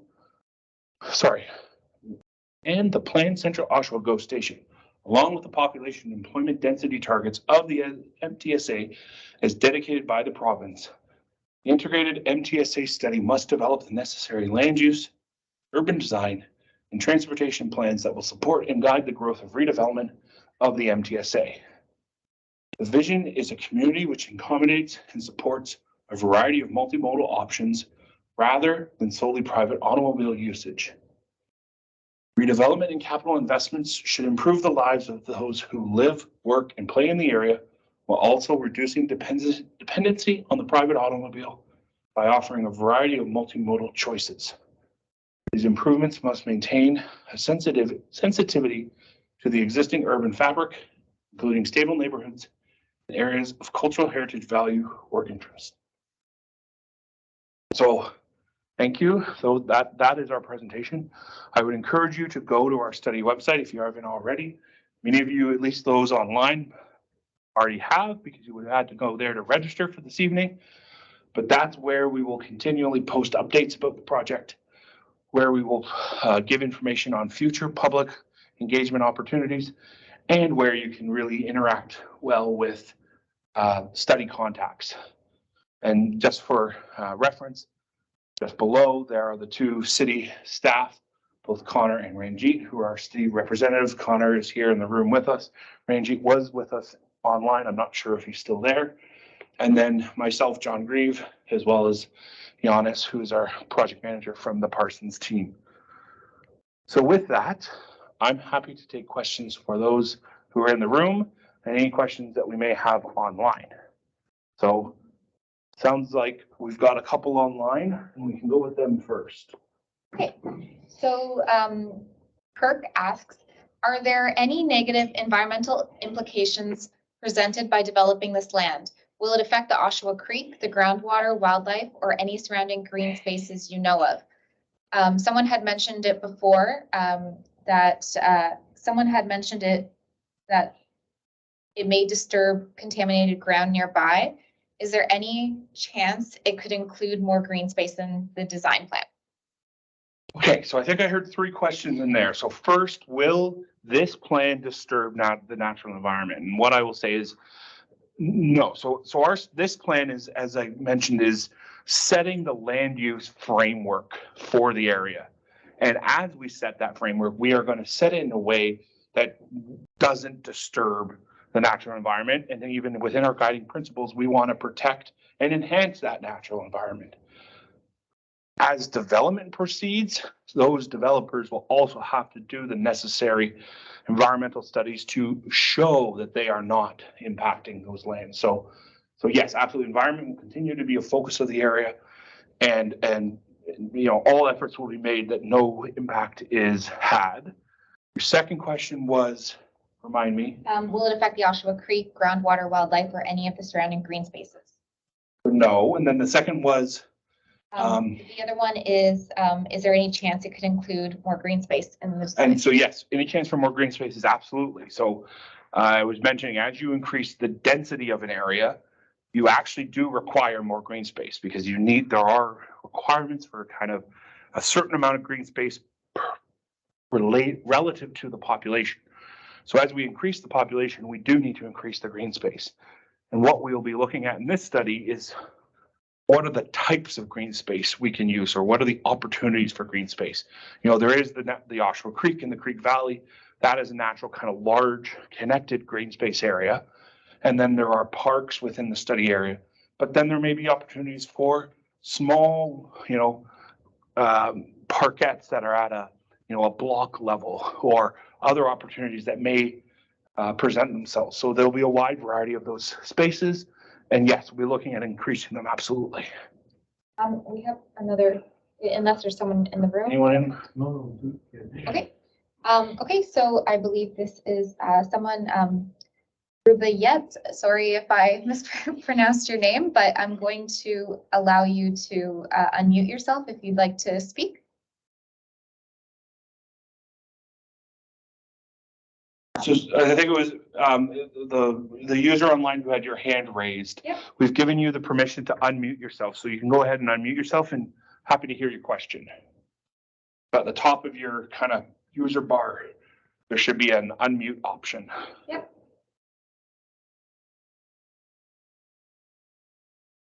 You're speaking, we cannot hear you.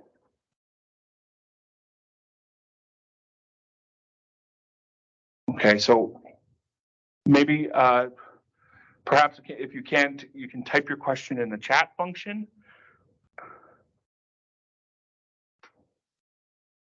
Are there any other questions we had online? Or those in the audience, any questions? No pressure. My whole book, I'm lined up. Let's go. Outside of the timelines, right? And I was talking to Dennis, just prior to your presentation, but I know you went through the 4 stages. Yep. You had, so, last stage, I think, was what, summer 2024.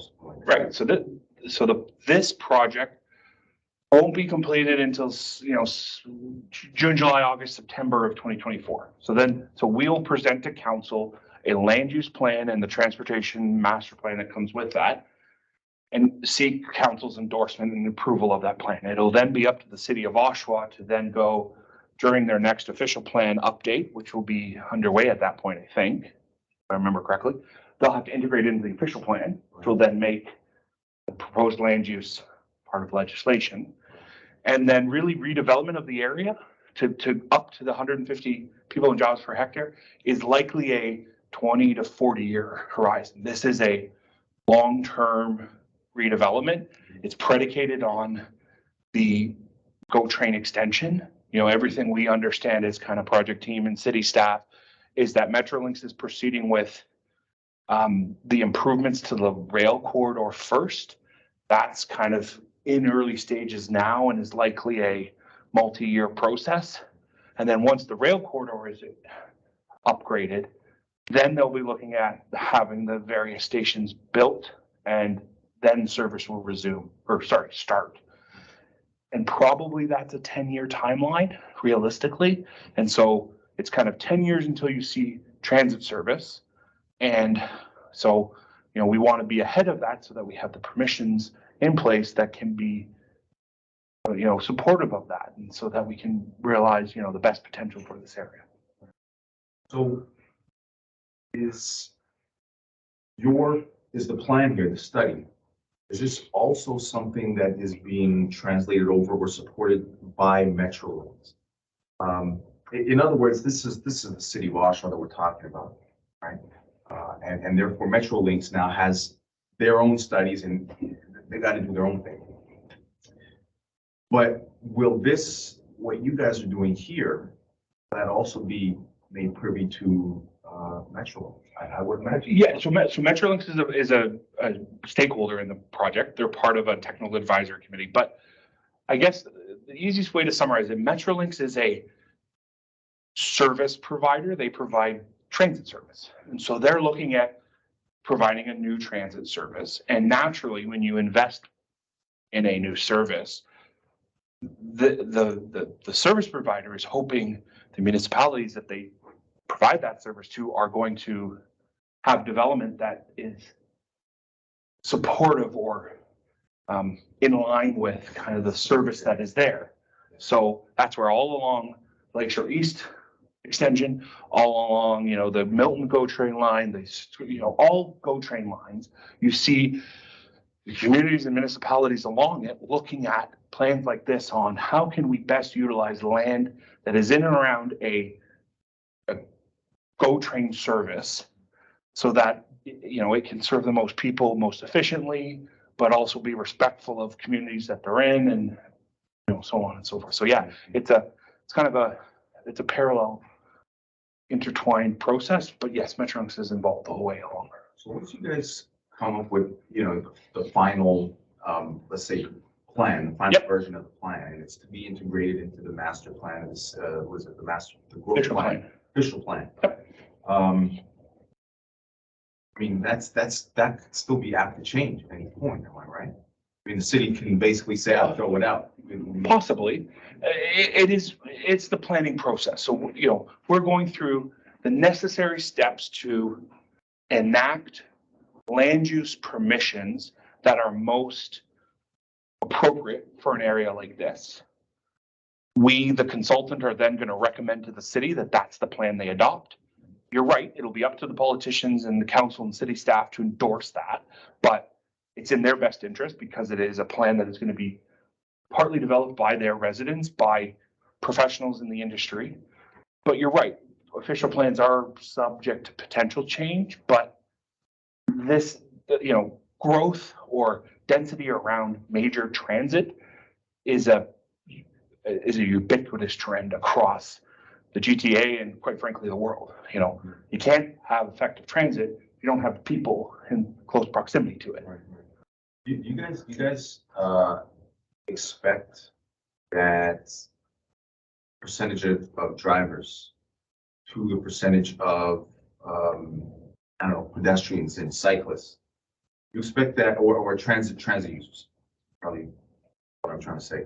You expect that really to swing? Absolutely. So right now it's about 80-20. 80% drivers or passengers, 20% what we call sustainable modes, transit, cycling, walking. And so in Durham region, that trend is generally more like 87-13. Here it's 80-20, so it's better. And this plan will absolutely, we haven't set a target, but it will push 80 down as low as it can go, and it'll bring 20 up as high as it can go. Because again, when we bring in density, when we bring in improvements to a multimodal system, people are going to walk maybe to the GO train, but they're also going to walk to the shop. They're going to walk to the park. They're going to walk, maybe they have employment opportunities in the area. So, or they're going to use their the cycling opportunities to get to transit, to get to their jobs outside the area. So yeah, well, that's the absolute goal of this area is we're at 80-20. We're going to continue to make that shift. Yeah, I mean, I figured, 6,000 people, that'll have, some type of impact. I mean, certainly in this area. So it's 6,000 right now. The future density, so we don't know 100% because we haven't gotten to that stage, Right. but it's about 20,000 more people.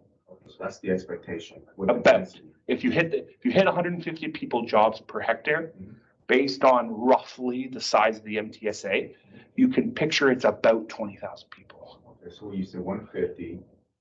Sorry, it's 6,500 live in the boundary today. What I mean is your 150 is your jobs. People are jobs per hectare, Jobs. which equates to about 20,000 more people in this area. So instead of 6,000 people living in the boundaries or working in the boundaries, there'll be 26,000 people living and working within the boundaries. And just remind me, what was the timeline for that? Is that within 20 to 40? 20 to 40 years. Oh, okay, it is that far up. Yeah. Why not look to 265, which is your number that you pegged in York region? Is there any reason why we're saying 150 versus a considerably higher number? So it's those numbers, obviously, they have to be supported not only by the type of transit service that's operated, but also by market conditions.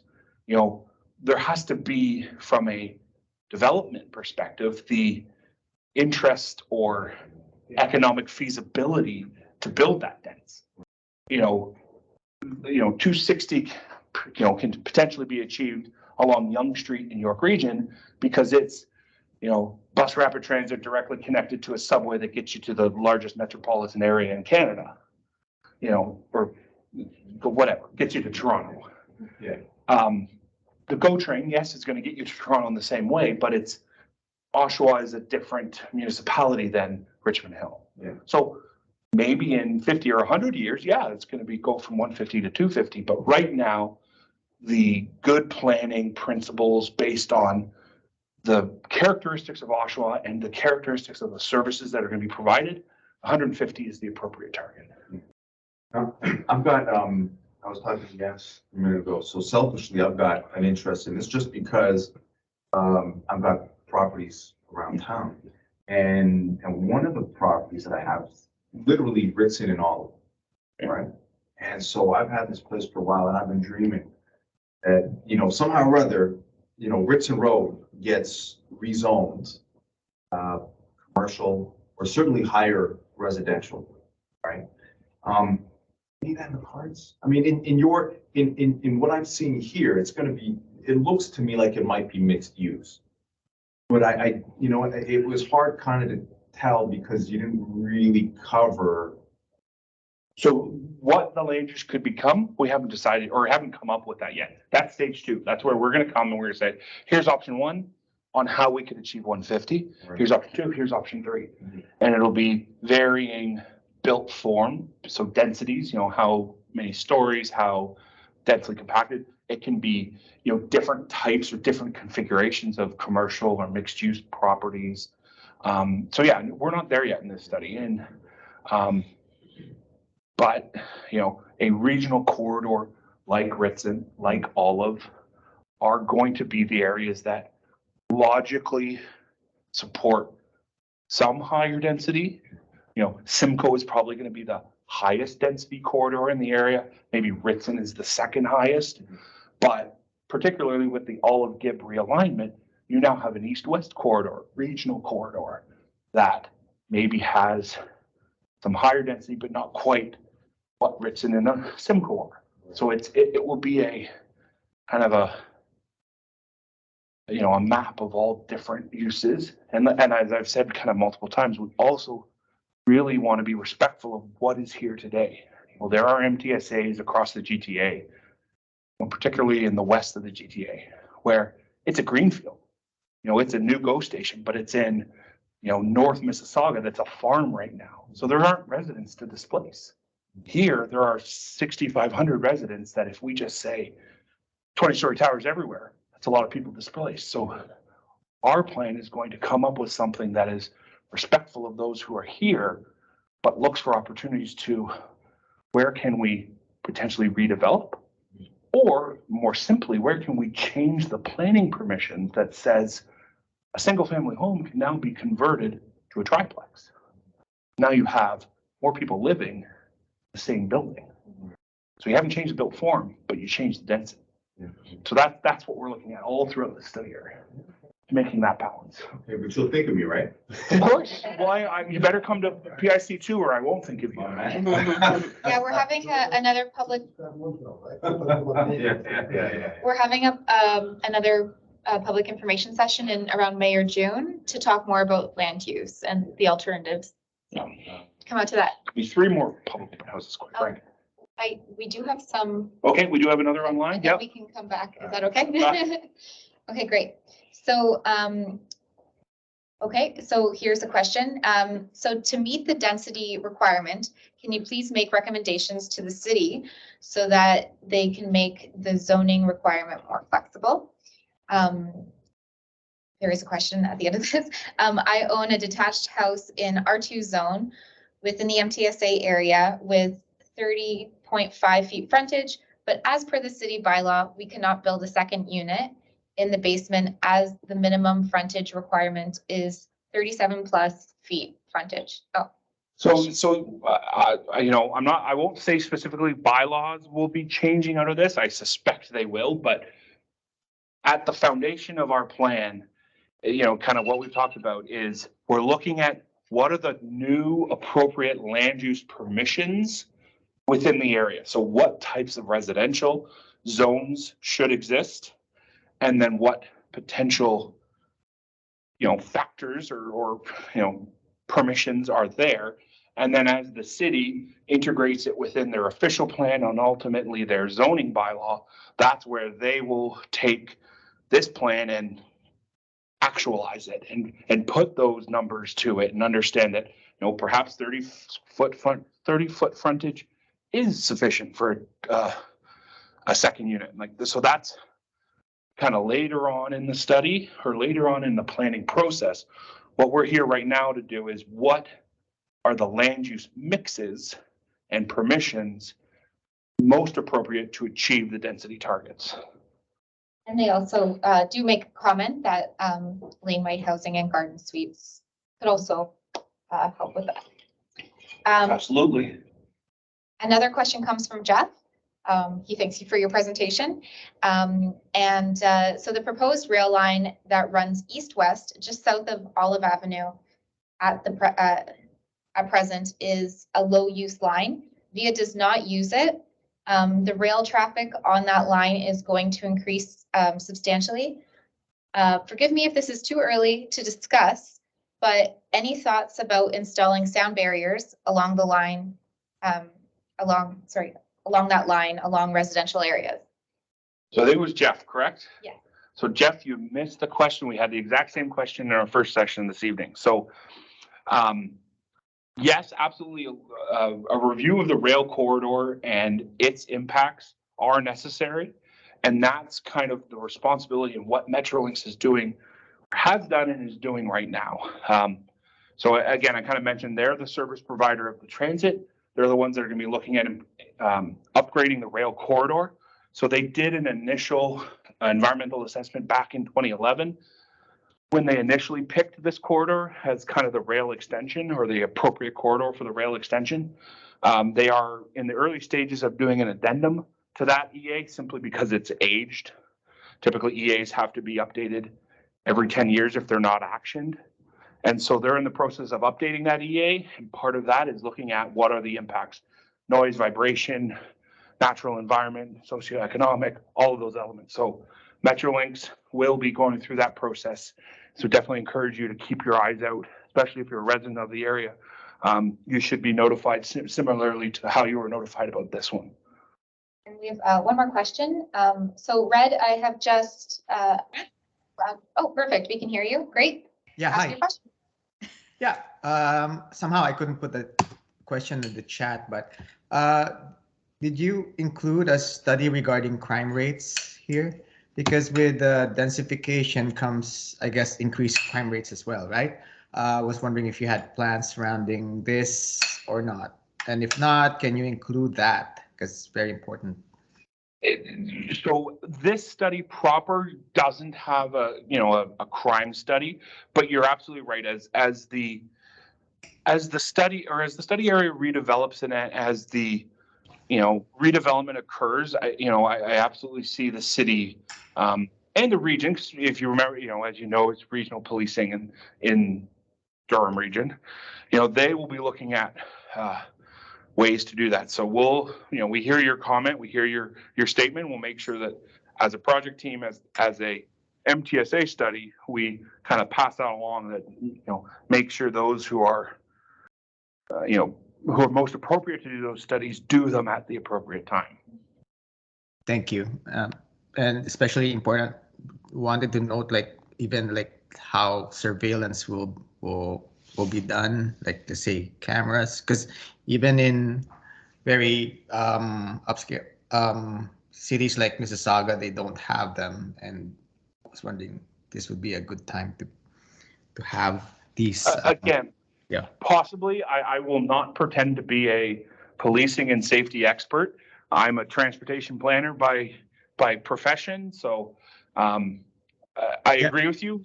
As we increase densities, increase people living in areas, safety and surveillance is often a necessary component. And so, we will document all the comments and pass them along to the appropriate people. That's enough for me. Yeah, thank you. Okay, thanks. And we do have one more. Okay, yeah, absolutely. Okay, so Cassie, I'm allowing you to unmute yourself. Cassie, can you hear us? You can unmute yourself.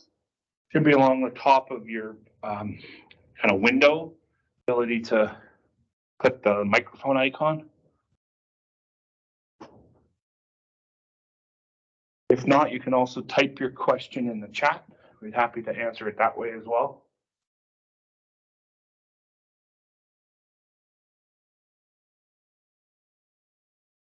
Okay, yeah. If you could just type in the chat, we'll get to your question. Any other questions waiting? Anything else from the room while we wait for Cassie's question? I just wanted to know about the Thornton station.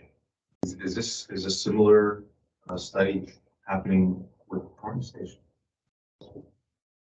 So we do, so this study, the kind of origins of this study is based on policies in our official plan. Yeah. There are policies in our official plan that say, you know, the city will undertake a master land use and transportation master plan prior to, you know, the GO station occurring and whatnot. So that policy is also in there for Thornton's Corners. Right. You know, as of right now, you know, Central Oshawa, that is kind of the core focus just because of its context. You know, honestly, the Thornton's Corner station actually in the original iteration, kind of pre-2016, was on the kind of, because it was crossing the 401 at a different spot, it was on kind of further to the west, kind of closer to the Whitby border. Now, because they're looking at using the GM rail spur, it's kind of more along that spur, right? So the context has kind of changed again. So again, it's a little bit more, say, up in the air, but you know, it is a less obvious target for this kind of density. It is also an MTSA, and it is also included in the same regional official plan amendment that the region has approved and put forward to the province. So it's still kind of part and parcel. It's just, you know, at this particular time, the most logical first step is to look at Central Oshawa. Definitely not ruled out.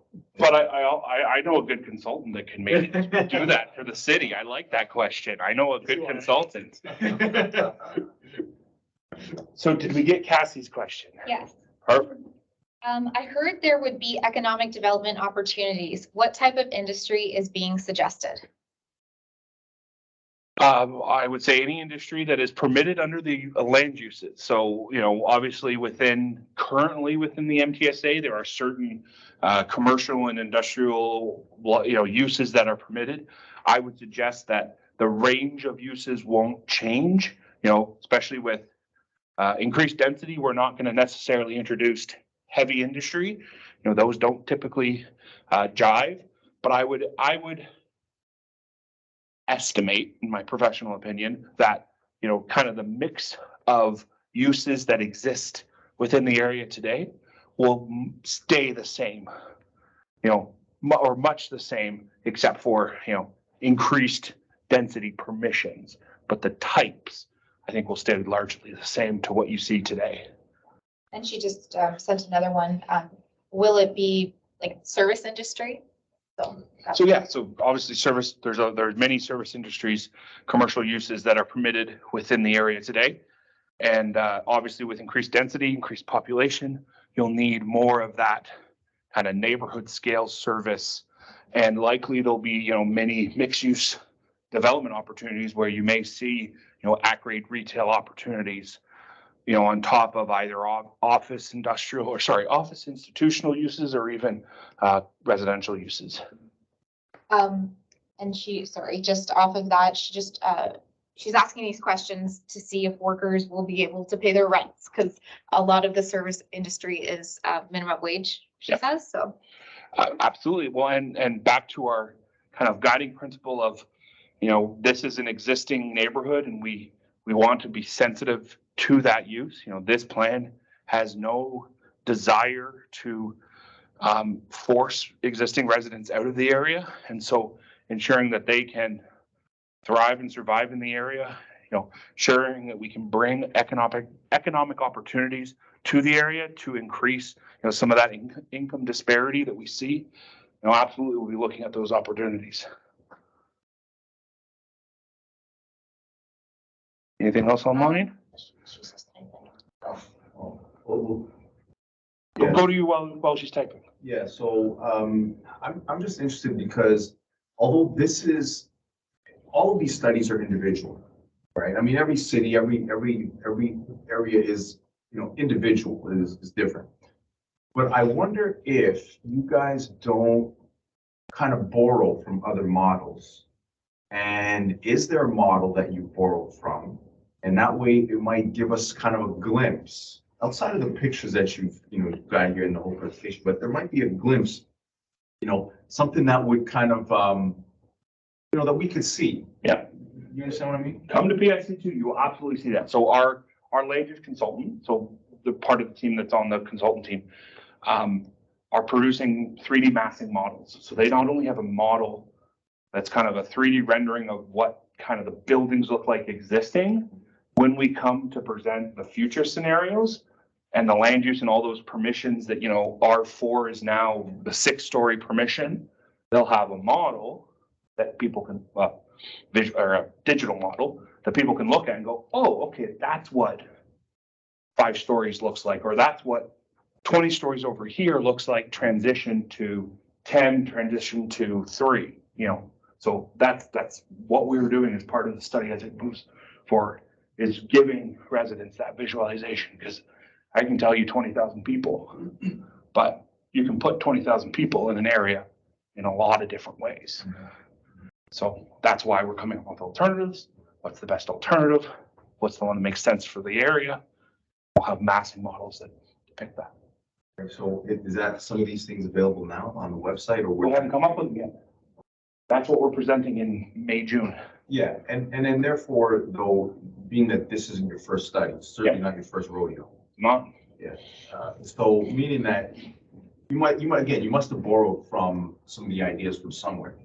These aren't new concepts. So what I'm just asking is if there's anything that, other communities, I don't, right. Well, I would picture any GO station, along a GO line. Yeah. Particularly of the ones that are, the more established ones, Lakeshore East, Lakeshore West. Port Credit was what we talked about earlier. Was you've seen it was kind of a lower density neighborhood, but it's starting to see some of this redevelopment and intensification. But a lot of those existing GO stations that have been around for decades, you're starting to see this happen. And you do have those examples of ones that are in built up areas. It's more along the newer GO lines, the Milton, the Kitchener line, where you run into greenfield sites, which are, they're MTSAs, don't get me wrong, but they're a whole different type of MTSA. It's a greenfield. There's not 6,500 people that live in that field today. Did we get Cassie's question? No, she was just saying thank you. Yeah. Along Lakeshore West.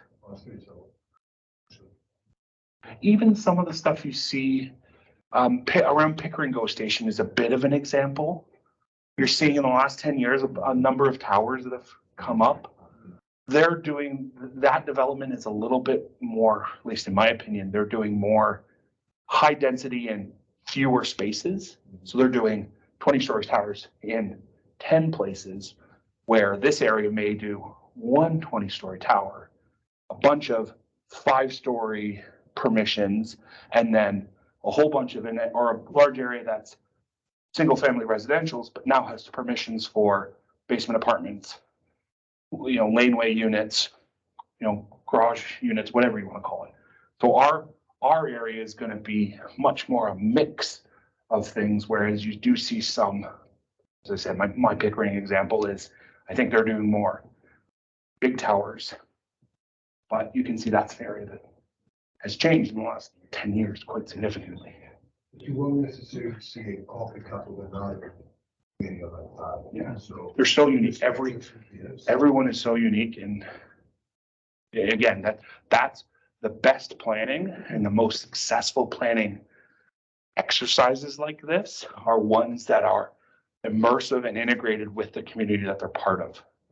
We, the consultant team, we're experts in kind of the topic, but we're not an expert of the city of Oshawa. I happen to live here, but I've moved out. So I'm a little bit of both, but I don't live in this area. So I want to talk to the residents to say, what's your experience? We had a resident earlier that said the train or the transit stop on Simcoe is in a silly spot. It should be a block south, or there should be another one a block south. I wouldn't know. I just see transit along, and I see, that Simcoe transit route's well used, but they have a user experience that is different. So that's why these projects, opportunities like this, are so important, because we, technical expert, hear from the user. Do you really get enough feedback though I mean, you know, there's how many seats in here and how many people were actually here tonight? Every seat was full. Two of us, which is serious, obviously. No, you missed it. Our first presentation, every seat was full. Okay, well, fair enough, but that's a small little dot in terms of, you know, your whole area. So I'm just wondering if you guys truly get enough feedback and then enough follow through maybe with some of the. In a perfect world, I would love more. You're absolutely right. I'd love to engage more residents. And that's where, but that's where I would say the industry is moving and is evolving to, you know, like tonight, we have hybrid. We have in person, we have online. So there's people sitting at home or at work that are listening to us, and then there's people here. And then there's other ways that you outreach to the public and you engage them. But you're right. Overall community engagement, as a professional, I'd love more. But what I saw here tonight, I was really happy and really proud of, because I think we saw a good representation of what must exist in the neighborhood. We had people who have been here their whole life and just want it to stay the way it is, which is a valid and respectful opinion. And then we had people who had moved here, you know, months ago and say, "Oh, I'm so excited for the new GO train and I can't wait for redevelopment." And it's our responsibility as a project team to listen, to hear all of that, to filter it, to come up with those ideas. We're going to come back to you and say, "Get it right? Are we on the right path? Are we wrong?" Everyone's going to give us more input. And then finally, at the end of the day, after kind of multiple iterations, we, the project team, are going to go, "Okay, city, this is the best option or the best version that we've come up with from a technical perspective, and that is most supported by the residents of the area." I like this guy.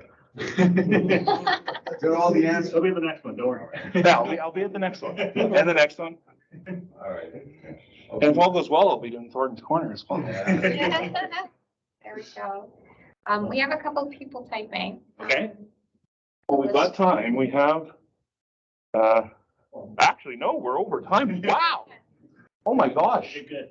That's success. That's success. That's good. That's good. Nothing else That's is here. Yeah.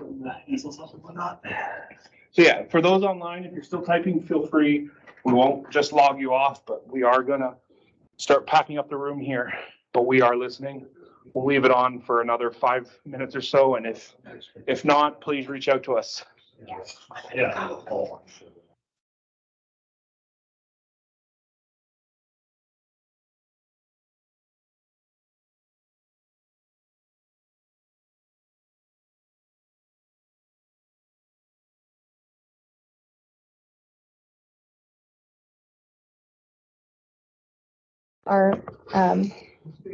Your mic is, might you hear? And then No, I'm here. So Shannon, I hear your question about timeline for completion. So this project as a whole will be ongoing until kind of August, September of next year.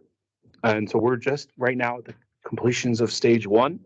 There's stages 2, 3, and 4 still coming, where we will have other engagement opportunities. So absolutely, I encourage you to go to the project website, which is on connectoshawa.ca, and you can get more information on the timeline there. And sorry, Kathy just had a comment. She said she heard that the pedestrian rail crossing would be underground rather than overhead, but she heard that 10 years ago. So the latest information, at least that I have, is that it will be above ground, but you're absolutely right. I think Metrolinx is still looking at options. I guess the only assurance is that there will be a connection. So, you know, the existing crossing where you're kind of able to roll over the rail line will have to be removed, obviously, because you'll have rail service, but a connection will be maintained. We hear likely above ground, but obviously potential below ground is there. Thank you, everyone, for coming, and have a great night.